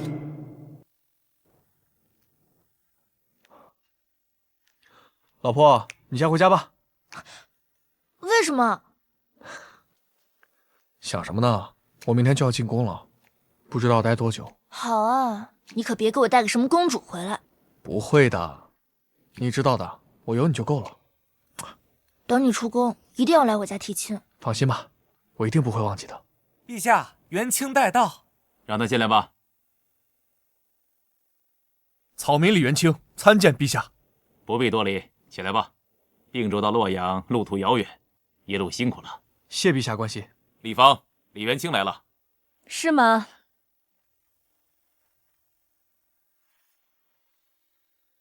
参见皇后娘娘。元清啊，这丽芳可喜欢你的锦，这次招你入宫，也是她极力推荐的。多谢皇后娘娘厚爱。行了，朕也不给你来虚的，朕就任命你为内教坊协律郎，全权负责内教坊的乐工，务必尽快将中元节祭拜先皇的曲子做出，同时并兼任大理寺丞。朕有案子要交给你，你晚些去大理寺便知。谢主隆恩。行了，你去吧。李元清，希望你不要让朕失望。客套话就不用说了，直接说案子。问过了，上个月在洛阳皇宫东门施工建造的时候，发现一具尸骸，圣上龙颜大怒，皇宫重地居然能藏尸骸，让大理寺务必查出真凶。这1个月都过去了，一点进展都没有。尸体在哪儿？元清，这边请。血肉尽尸，这尸骨起码被埋了2年以上了。你们在挖掘的时候有没有关过？没有，当时是工人意外发现的，裸在泥土里。死者大约20岁，是个女子。这你都看得出来？是啊，你说能看出女子，我还能理解。这20岁，你怎么知道的？看，这儿是耻骨，大多数年轻人的耻骨联合面呢会比较凹陷，而年纪大了，随着行动增多，他的耻骨联合面会被磨平。好，就算能看出来年龄，但是我们也看不出他的死因，更看不出他的长相。我跟你说，这就是一桩无头案。这样，我有办法，我先回家一趟，你们用醋把这尸体蒸一下。醋？啊？下班了，老公。下了，但没完全下啊。对了，老婆，你舅舅不是在刑侦队上班吗？他有没有教过你刻骨画像？有，学习过一段时间。那个时候我们不是追《猎罪图鉴》上瘾吗？于是向他讨教了几招。妥了，到你发挥作用的时候了。给你们介绍一下，这是我的未婚妻，崔梦竹。哎呦，未婚妻。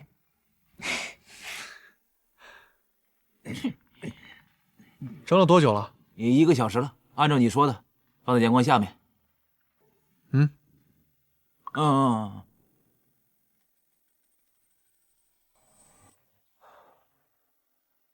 验尸骨伤损，痕未现，用醋泼盐于尸骨之上，以新油绢或明油纸伞迎日隔伞观看，痕即现。死者的2手肱骨有血痕，左胸心脏处前3根肋骨有伤痕，脊椎也有血痕。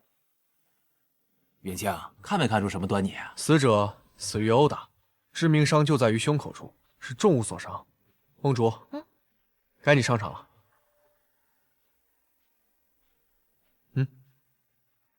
麻烦准备一些湿润泥土过来。哦，听不见啊？湿润泥土。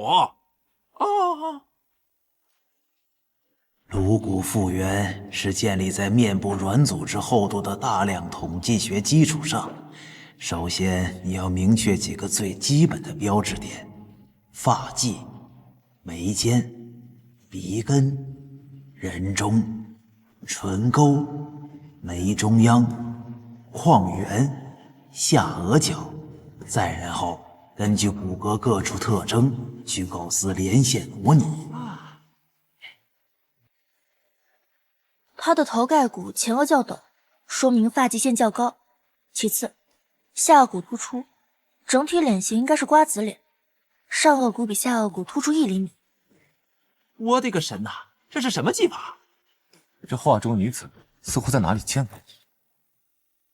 参见段四清，参见段四清。不必多礼。这次啊，你们可帮了大理寺一次大忙。老薛，将此画拿到平康坊问一问。如果我没记错的话，此女应该是那儿的歌女。遵命。你就是李元清吧？正是在下。不错，多亏了你们，皇宫女尸案有了大进展。圣上真没选错人。既然段四清已有线索，那在下就先行告退了。好，你们先去休息吧。今日啊，辛苦你们了。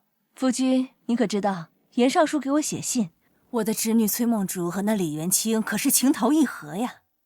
哎呀，我家三公写信了，说他的重孙子喜欢你们家的崔梦竹，让我提亲呢。不行，梦竹不能嫁，她是留给元清的。我们卢家和崔家同为5姓齐王，那李元清只不过是一个寒门子弟，难啊。我要回洛阳，我要回崔家，反正元清就在洛阳。哎，你去干什么呀？儿孙他自有儿孙福嘛。你闭嘴！我最讨厌咱家这些陋习，天天一口一个门当户对，反正我就喜欢元清，他能进我崔家，我第一个同意。哎，5姓齐王想接受一个寒门，谈何容易啊！除非圣上插手。秋芳，你好糊涂啊！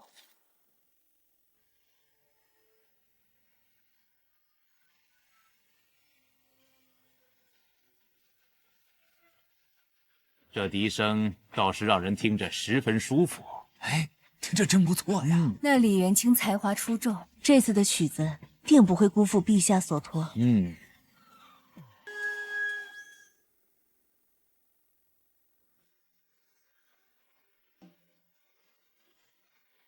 这个停顿真的是神来之笔，让我的心都忍不住停了半拍。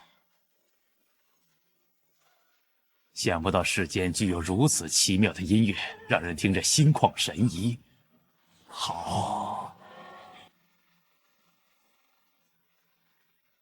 朝朝有昌，天庇万国，列祖应命，四宗同德，宗身无疆，宗我同德，曾孙继续，享神佩吉。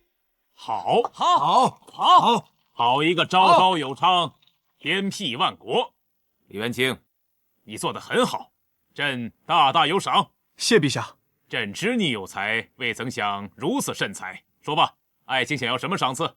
为君效力乃是本职，只是臣想要的，陛下给不起。哦，什么东西朕都给不了？陛下，臣如今无欲无求，只想有情人终成眷属。我还以为是什么事情呢。平身。谢陛下。你看上哪家女子，朕可以赐婚。清河、崔氏5姓齐王的女子，我皇家李昌他们尚且都不放在眼里，你这……陛下，臣知我大昌爱惜文人雅士，但陛下岂能容忍5姓齐王如此嚣张？不如让臣成为陛下打压5姓齐王的突破口。爱卿，你尽管去做，朕最看不得的就是棒打鸳鸯的事情发生。但是皇宫女尸案，你得给朕好好破案。至于那5姓齐王，朕自有办法帮你。谢陛下，臣定为陛下鞠躬尽瘁。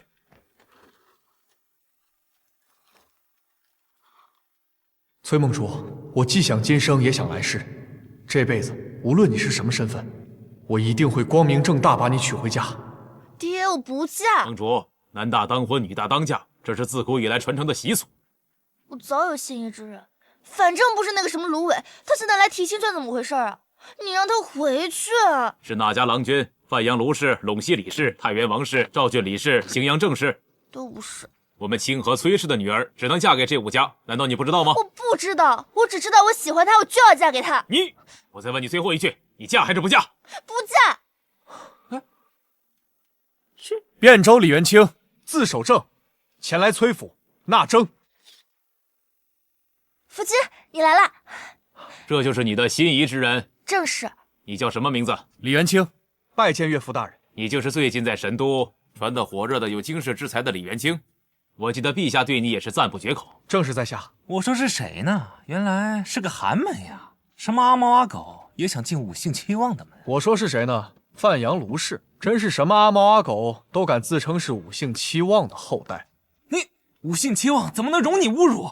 我告诉你，五姓七望的族规就是不允许子女外嫁和外娶。你以为你一个人就能改变这个铁律吗？那你的意思是，如果我获得了五姓七望的支持，是不是就可以风风光光的迎娶梦竹了？你以为你是谁啊？简直是痴人说梦！进来吧。范阳卢氏、晋阳王氏、河东裴氏、天水赵氏，坚决站在新水面。以后记住我的名字，李元清。老公，你都做了些什么呀？怎么这么多大家族支持你啊？你以为我的才华都是吹的？不过给他们写几首诗歌，送几首曲子版权，帮我说句话的事儿，他们举手之劳。况且我还有大招。不知道这么多大世家出面，我还够不够资格？如果不够，上旨到。皇上有旨，协律郎李元清才华过人，天下难得。今与崔氏之女情投意合，五姓七望族内不得阻扰。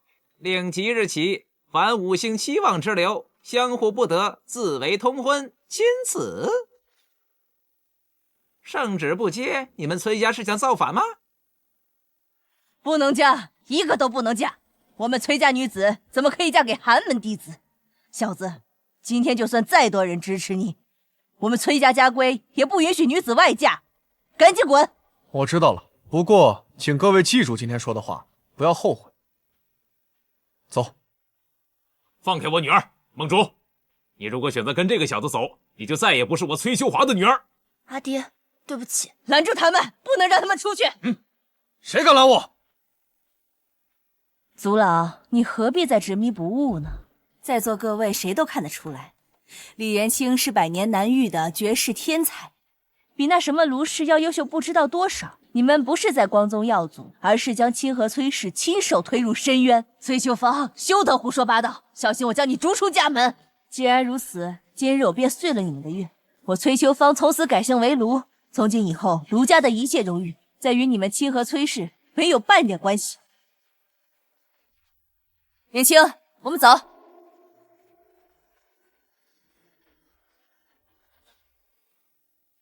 没想到啊，你跟守正居然是情投意合，倒也不用让我费心思说媒了。你这个妮子倒是和我年轻时候一样刚烈。你们有想过之后吗？走一步看一步吧。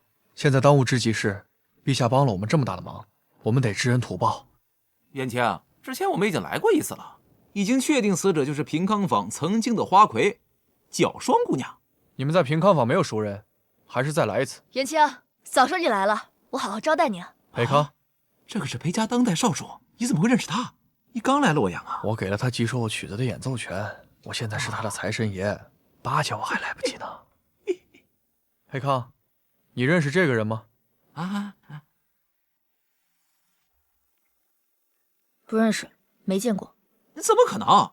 我之前问过你们这里的另一个人，他说他认识啊。我裴康从籍贯之年便开始跟着我阿爹掌管平康坊，平康坊的每一个女妓我都了如指掌。如今为已而立，你觉得我有必要骗你吗？哎，薛大人你之前问的那个人叫什么来着？一位自称是天仙的女妓。天仙姑娘，那不是皇宫内教坊的老师？我平康坊从来都没有一名女妓叫做天仙，天字开头，只能是皇宫的人了。不信问薛大人便知。薛大人，你这是让人使了障眼法，给你下的套啊！为何对方要故意做出一个假象，错误引导大理寺调查呢？薛大人你还记得那位天仙姑娘长什么样吗？有点忘了。那你再好好想想，我们回去叫上怀英，一起去挖出尸骨的地方看一看吧。嗯，走。李大人，不知来此有何事？你在皇宫干了多久？10年。大人有什么问题吗？我问你，这附近的房子盖了有多久？15年前便盖起了，最近翻新的。之前好像是外国使臣居住的地方。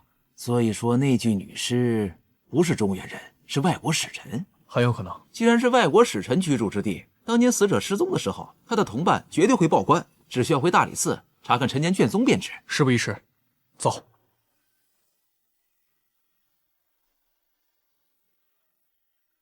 元清，你来看，贞观14年，双月5日，高句丽使臣团12人进城；双月8日，高句丽使臣团11人出城，少了一个人。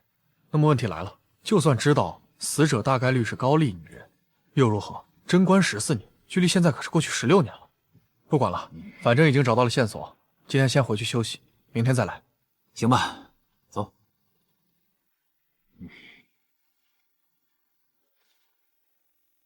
这是大理寺贞观14年的卷宗，这上面的出使使节记录上少了一个人。按理说，大理寺应该有对应的案子才对。巧了，这上面被人恶意撕毁了一页。到底是谁？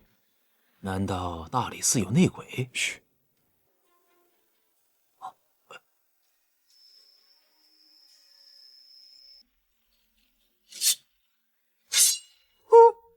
薛司成，怎么是你？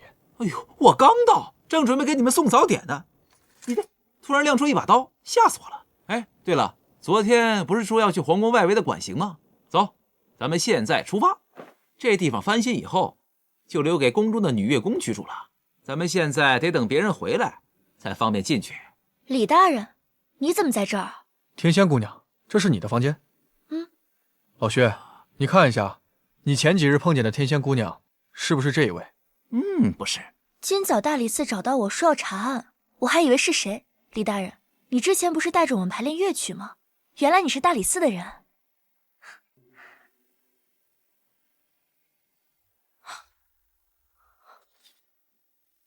这是怎么回事？看样子有人比咱们先到了。各位等等，我先收拾。等等。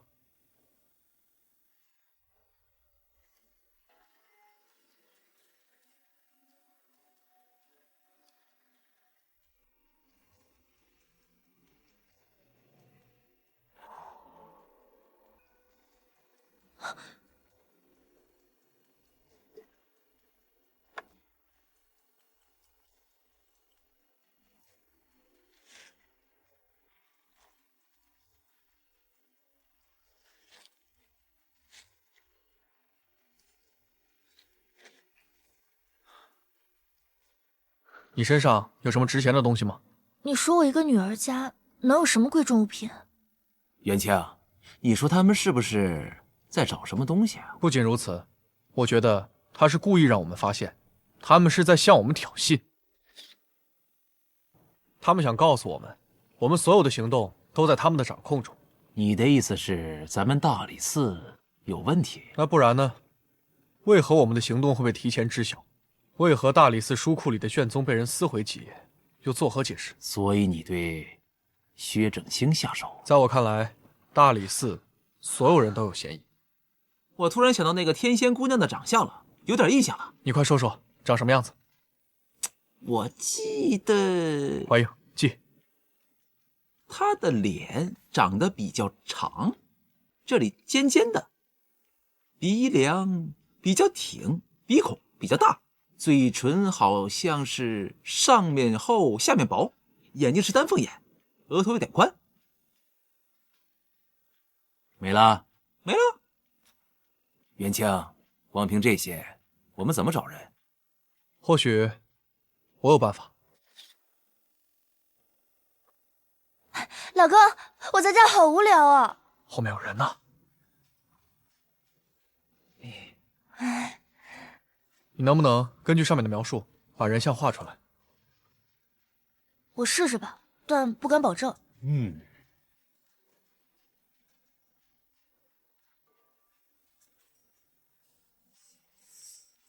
像，实在是太像了。你还别说啊，元清，你妻子实在是太厉害了，就这么点信息就能复刻出来，我从来没想过这个丹青之术还能帮忙破案。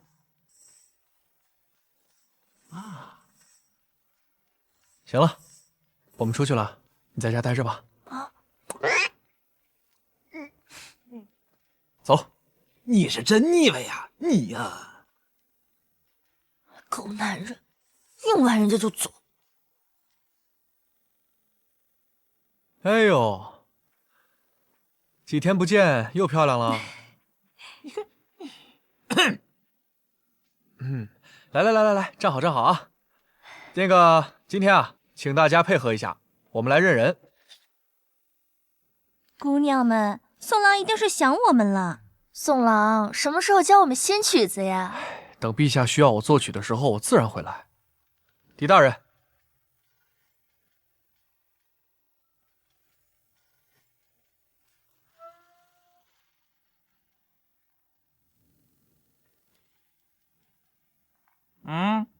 长得不错。这个不像。不是。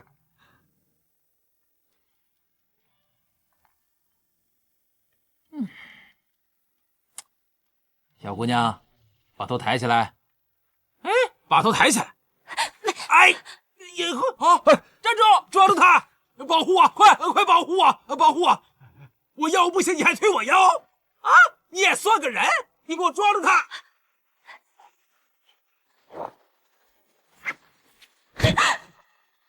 就这，还想从我手里逃走？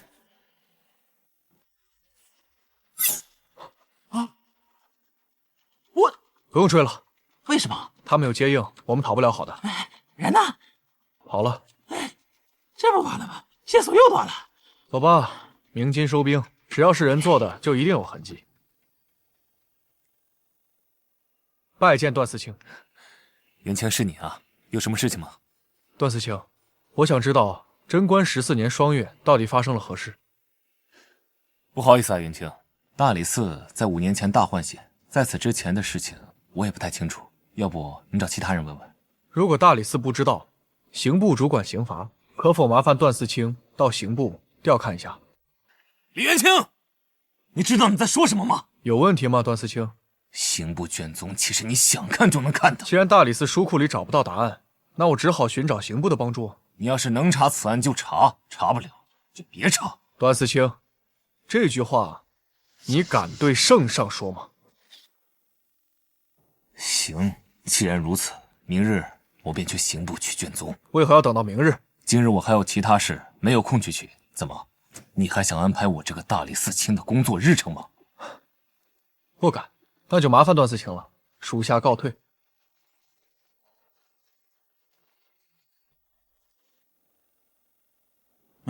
怎么样？我在想，敌人既然对我们的行踪了如指掌，那我们为什么不引蛇出洞？啥意思啊？很快你就知道了。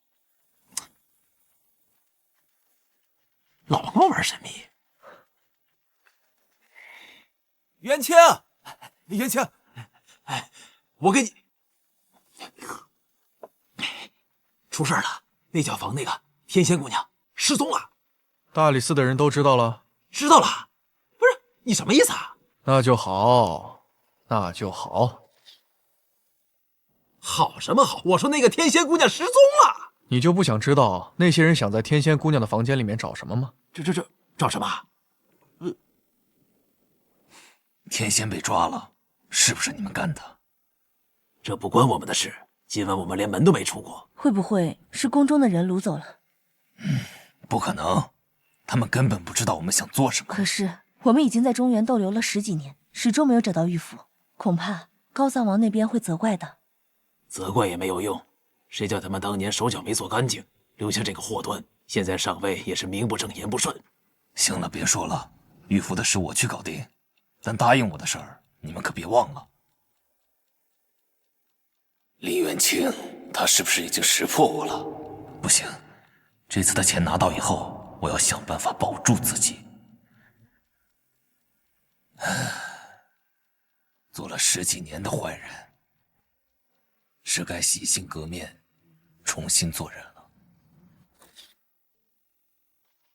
老婆，要下雨了，出来帮忙收衣服。你是不是忘了自己有家奴？宋郎，我来帮你吧。不用不用。哎，华英，你来的正好，快来帮忙收衣服。哎，我可不去啊！你这偷偷的藏天仙姑娘可不是小事啊！你告诉我，图点什么呀？没事儿，现在啊，静等鱼儿上钩了。打听到了，那天仙姑娘现在被人绑架在城外的驿站中，而且听说他们是为了她身上的某个东西才出手的。好，一定就是我们高藏国的玉符。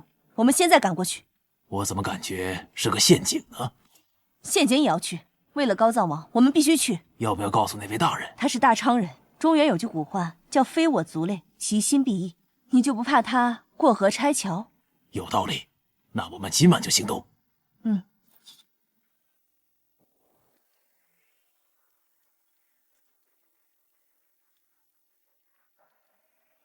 段思清，这暗宗少了几页？你怎么知道少了几页？你看过原卷宗？这么快就看完了？没有想知道的信息。元清，你到底想知道什么？段思清，我只是想知道贞观14年到底发生了什么重大案件。实在不好意思，这个我确实不知道。那个时候我也刚进大理寺。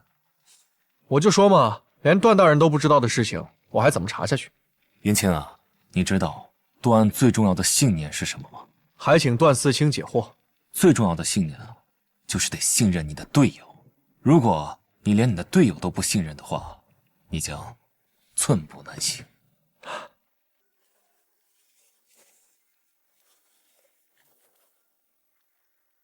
多谢，我学到了。哼！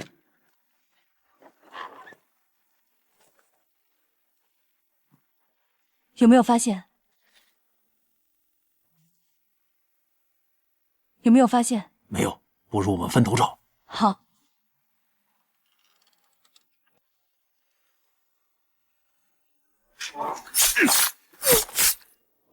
怎么是你？你为什么要背叛我们？为什么？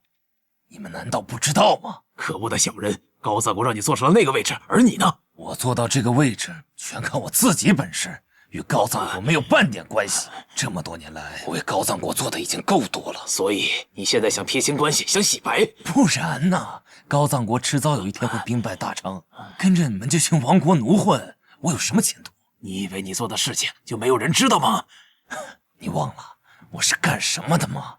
我能让你们查到半点蛛丝马迹吗？只要你们都死了，就没有人知道我曾经做过什么。我还是大昌的从三品大官。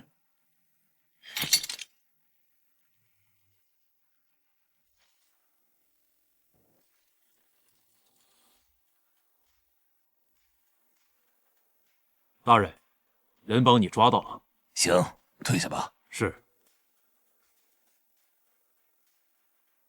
别动，挺熟练的嘛。段思清，没想到我们会以这样的方式见面。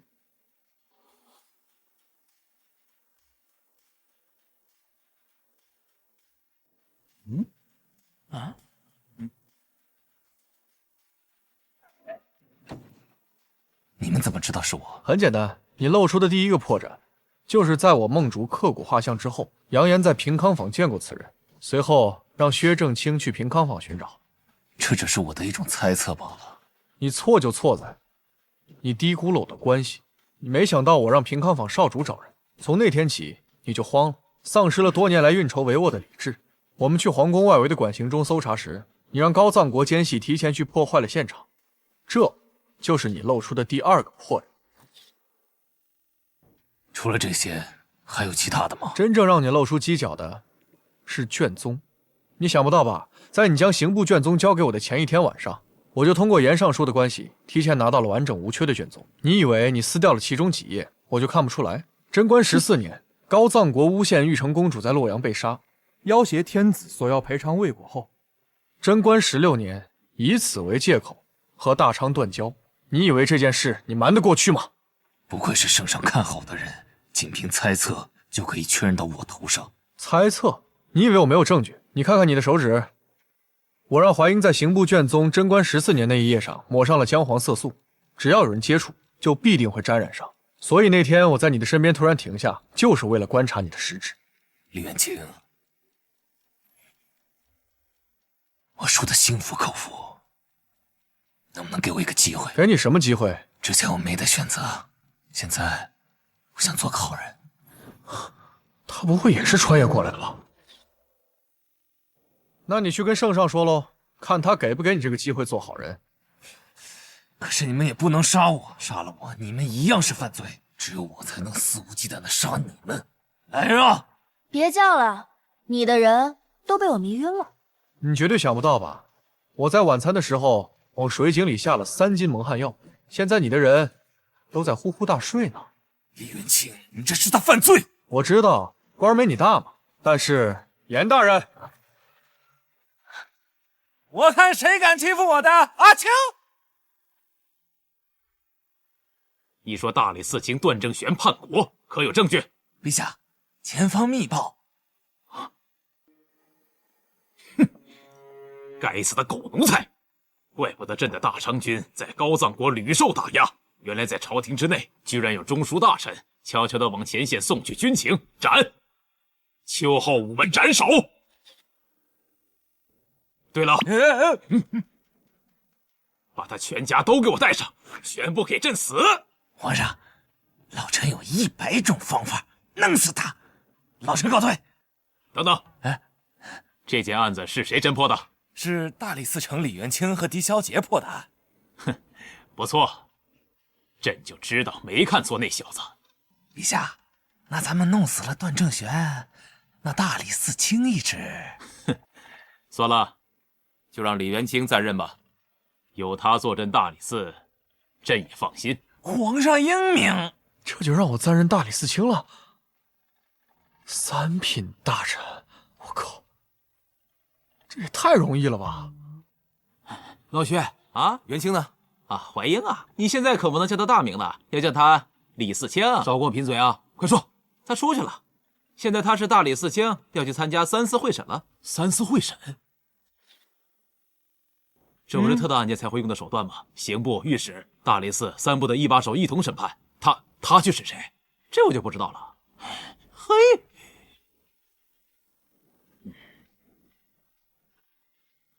李元清，没有想到你也能上位。段正玄，这世界上你想不到的事情还有很多，就比如说1400年后的大理寺，也叫法院。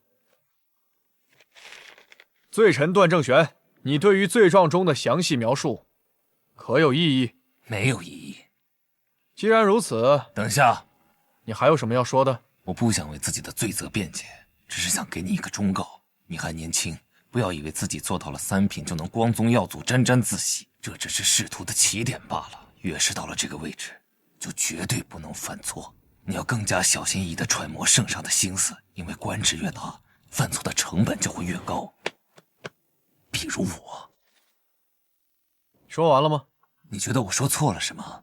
要不你问问下面这2个人，他们在朝中耕耘了多少年，看得比你透彻多了，没有一个大理寺卿能够善终。把他给我带下去。等等，总有一天，你也会跟我一样，只要穿上了这身衣服，就没有人能够幸免，可以逃脱。带走。李元清，我在下面等你。大人，城外义和村发生命案。什么情况？此命案过于蹊跷，还请大人亲自前往。华英，有什么发现吗？你自己看吧。怎么有股肉香味儿？怎么有人如此残忍，把人蒸熟？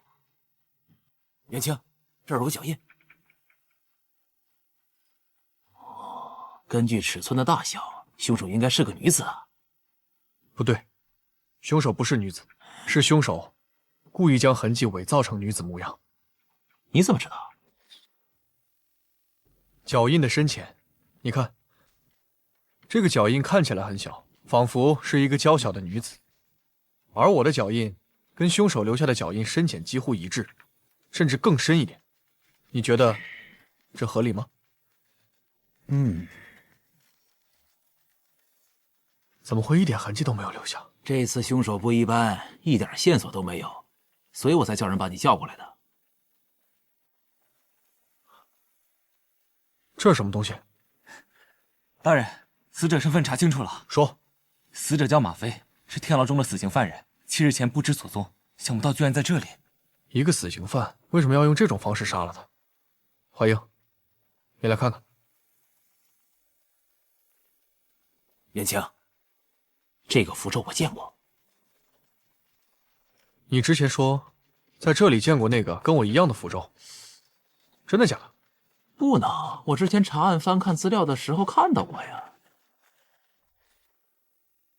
哎，找到了，你看，阳变阴和而生金木水火土，以五行祭物，则复而转阴阳，沉水入火，自取灭亡。以阴符镇之转阳，阴阳化之，方得五行其一。你看，是不是一模一样？真的是这样，沉水入火，自取灭亡，这什么意思？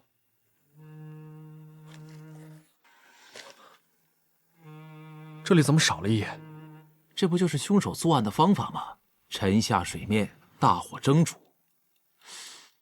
他究竟想做什么呢？瓦罐里装满水，用火焚烧，尸体的双手双脚被捆绑着藤蔓。瓦瓮是用陶土做的，代表土；用水在火上蒸煮，代表水火；双手双脚缠满藤蔓，代表木。这是五行，以五行祭物，则复而转阴阳。凶手想要通过五行杀人来献祭，从而实现逆转阴阳。哦，不对，那金呢？华英，你能否陪我再去看一眼尸体？哎，怎么样了？果真如我所想，在死者肚子里发现了黄金，看来凶手真的想要以五行献祭。不过一点线索都没找到，是不是？不，有些事情我还不敢想。大人，不好了，段正玄他死了。什么？他不是秋后才问斩吗？怎么回事？这怎么可能？身上捆绑的藤蔓代表木，右侧身体被烧伤代表火，左侧身体被浸湿代表水，还有凶手插着的钢刀代表金。那土呢？原来如此，土也在体内，就是今天被杀的。我们走吧。啊，这就走啊？该知道的我已经知道了，待下去也没有什么意义。那怎么办啊？这不等于没有收获吗？也不能说完全没有收获吧，至少从伤口的位置可以看出，凶手一定是个左撇子。走吧，我们去问问看守。见过大理寺卿。不必多礼。我问你，这段正玄的死，你们是怎么发现的？天牢除了探视与送食，基本无人进去。我们也是给犯人送今日餐食的时候才发现。除了天牢的狱卒，可还有其他人来过？有的，宫中的王太医近日来过，为天牢做定期检查。还有什么？你倒是说呀！还有皇后娘娘也来过。不会吧？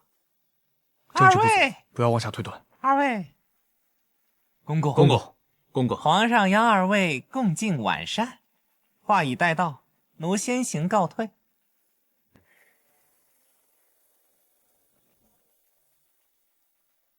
陛下怎么会想到今天请我和华英吃饭呢？今天特意把你们请过来，没有耽误你们什么吧？哎，来，我们边吃边聊。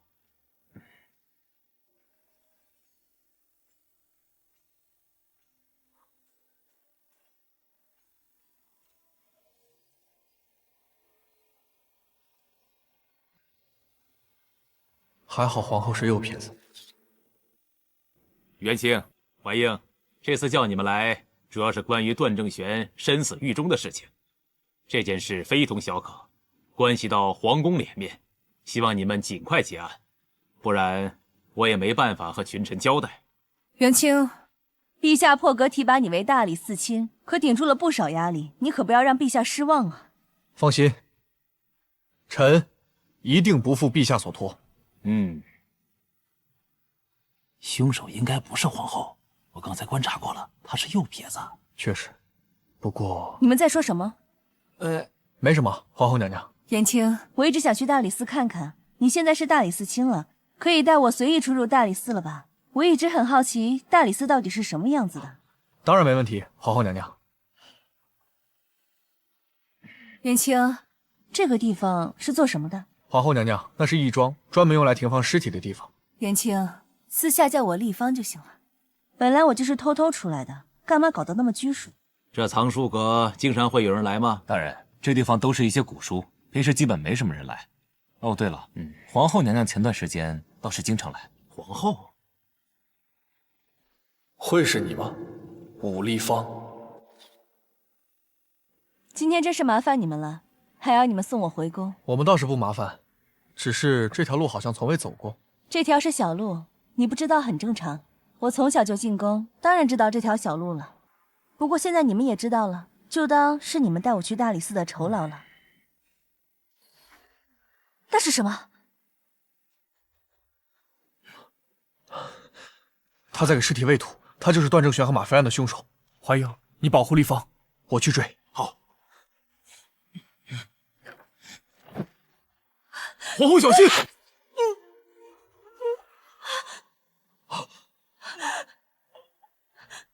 还好，凶手真的不是他。救命啊！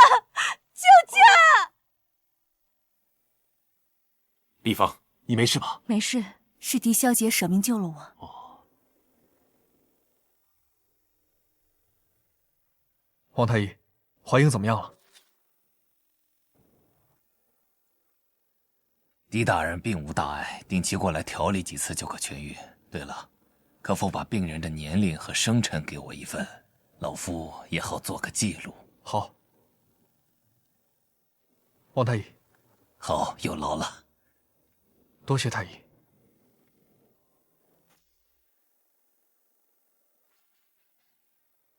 参见陛下。元清，这是怎么回事？臣和怀英护送皇后娘娘回宫时，在皇宫附近发现了段正玄案的歹人了。什么？那你抓到他了没有？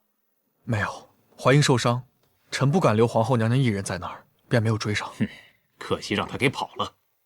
这事你做得不错，幸好丽芳没有大碍，否则你就犯了大罪。都说帝王无情，果然，这李天昊也只是顾身边人死活。陛下，陛下，陛下出事了！什么事？没看见朕正忙着吗？有什么事待会儿再说。八皇子他……有话就说。五儿他怎么了？八皇子他死了！什么？你再说一遍！八皇子他死了！这个味道，糟了！啊，这是怎么回事？为什么五儿会死得这么惨？陛下，今天晚上过后，八殿下就不知所踪。我们找到他的时候，就已经这样了。求陛下饶命！好啊，好得很呢。而在你们眼皮子底下都能被歹人所害。来人，把他们给我拖出去斩了！陛下饶命！陛下饶命！我什么都不知道啊，陛下。和第一起案子一样，是同一人所为。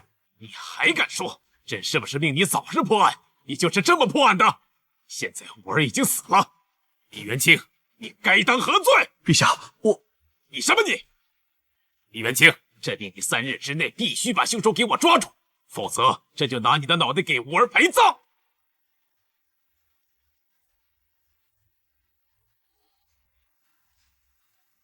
究竟是谁敢在皇宫里这么放肆？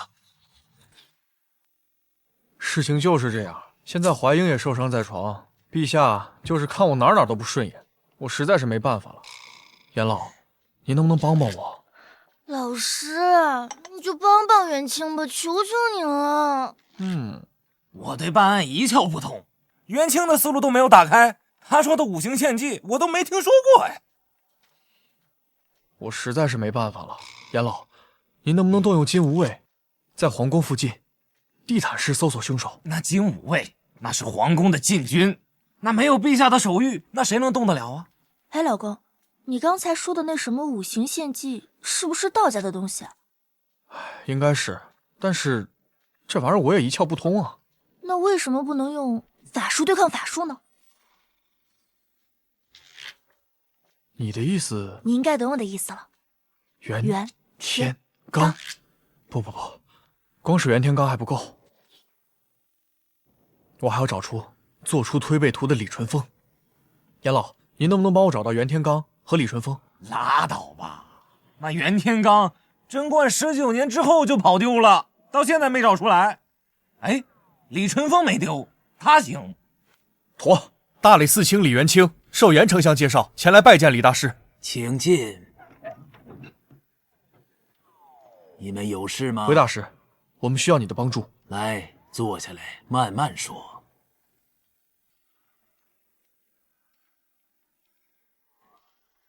怀英在宫外被人追杀，于是我们便追了上去。追了好久之后，还是让那个黑衣人跑掉了。然后我们现在怀疑有人是那个凶手，但是我们现在找不到头绪，所以特来求你。事情就是这样。所以你们现在认为凶手是想献祭活人的性命，逆转阴阳吗？大师，我对这些一窍不通，所以还请大师能指点一二。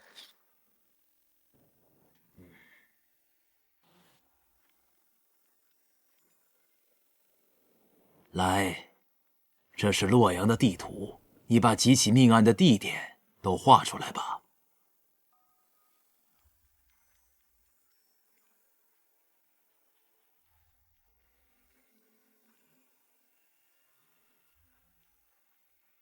五行献祭需要5人，今夜这里会献祭最后1人，你到这个地方蹲守便可，到时候真相自然会大白。大理寺，糟了，怀疑现在就在大理寺养伤。等等，现在时间还早，我想问你们一个问题。您问便是。来，坐下来，慢慢聊。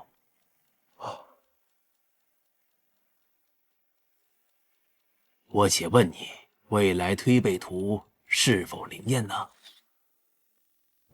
你们放心吧，我已经算过了，你们不会破坏大昌的根基，我也不会对你们怎么样的。各花入各眼，何必问来人？谁人无过往，是非在人心。你小子这话倒是颇具禅学，不过你没有直接说不准确，说明我的推背图在未来确实是应验了。既然你们有缘来此，我也送你们一些话吧。命里有时终须有，命里无时莫强求。天之昭昭，其在必也。多谢大师。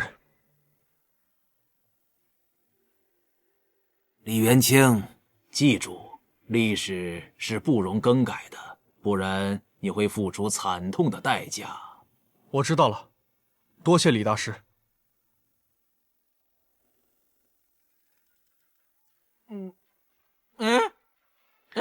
这什么情况？有没有人呢？救命啊！有没有人呢？啊，人呢？不是，不要再做无谓的挣扎了，乖乖成为最后的祭品吧。为什么是我呀？我一直在发愁，最后一个命格5行的人去哪里找？想不到你就送上门了。不是，连老天都在眷顾我。一听我靠，怎么是你啊？你知道了又怎样？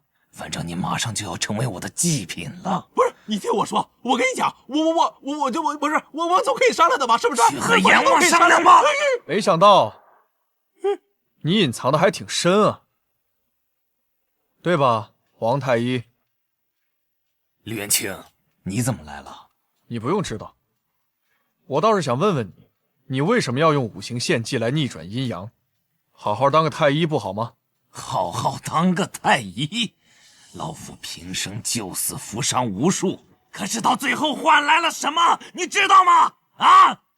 换来的是我的女儿，居然得了疟疾，死在了家中。我要替我的女儿报仇，我要让我的女儿复活。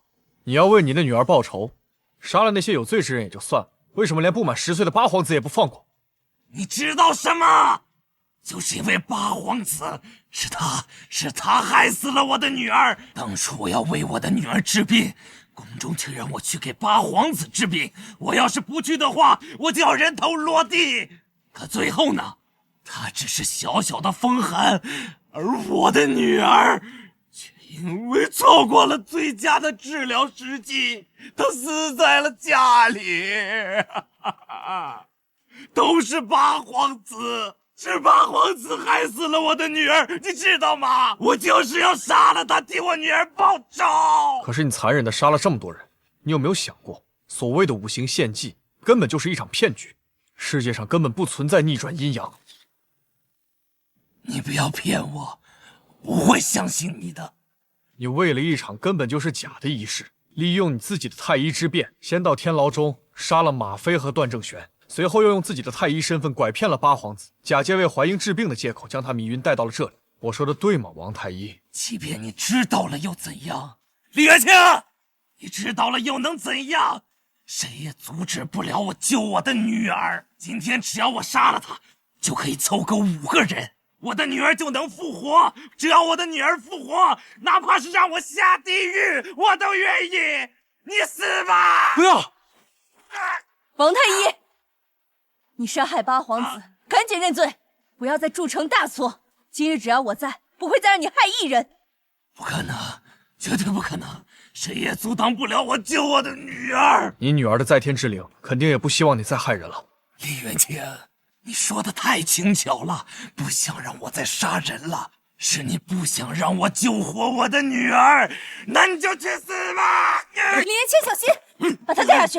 放开我！既然你们不想让我的女儿复活，那我就去找我的女儿。王太医，把他拖下去。哎呀，李元清，这次案子解决了，陛下之前说的都是气话，你不要放在心上。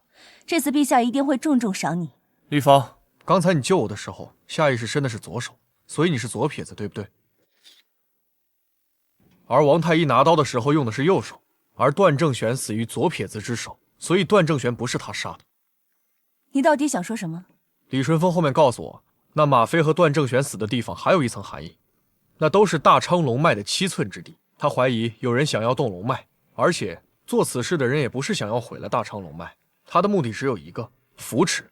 有人想用死者的煞气来扶持新主登基。开始我就很好奇，为什么前2个都是该死之人，但为什么死的第3个人突然变成了无辜之人，就好像突然换了个人一样。刚才你救我的时候，我才突然明白，原来凶手一直都是有2个人，而且王太医杀了八皇子，当着我们的面在皇宫外杀了人，然而其他2个人却不是他杀的。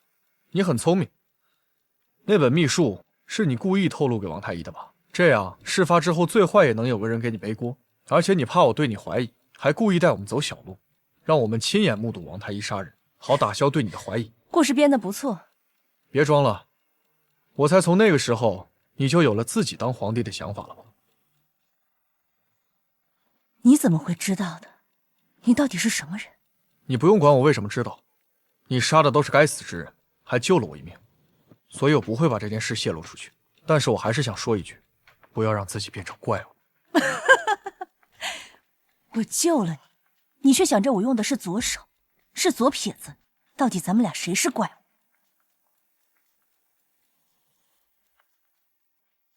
李元清，当你注视黑暗的时候，黑暗也在侵蚀你。看可以，别看太久。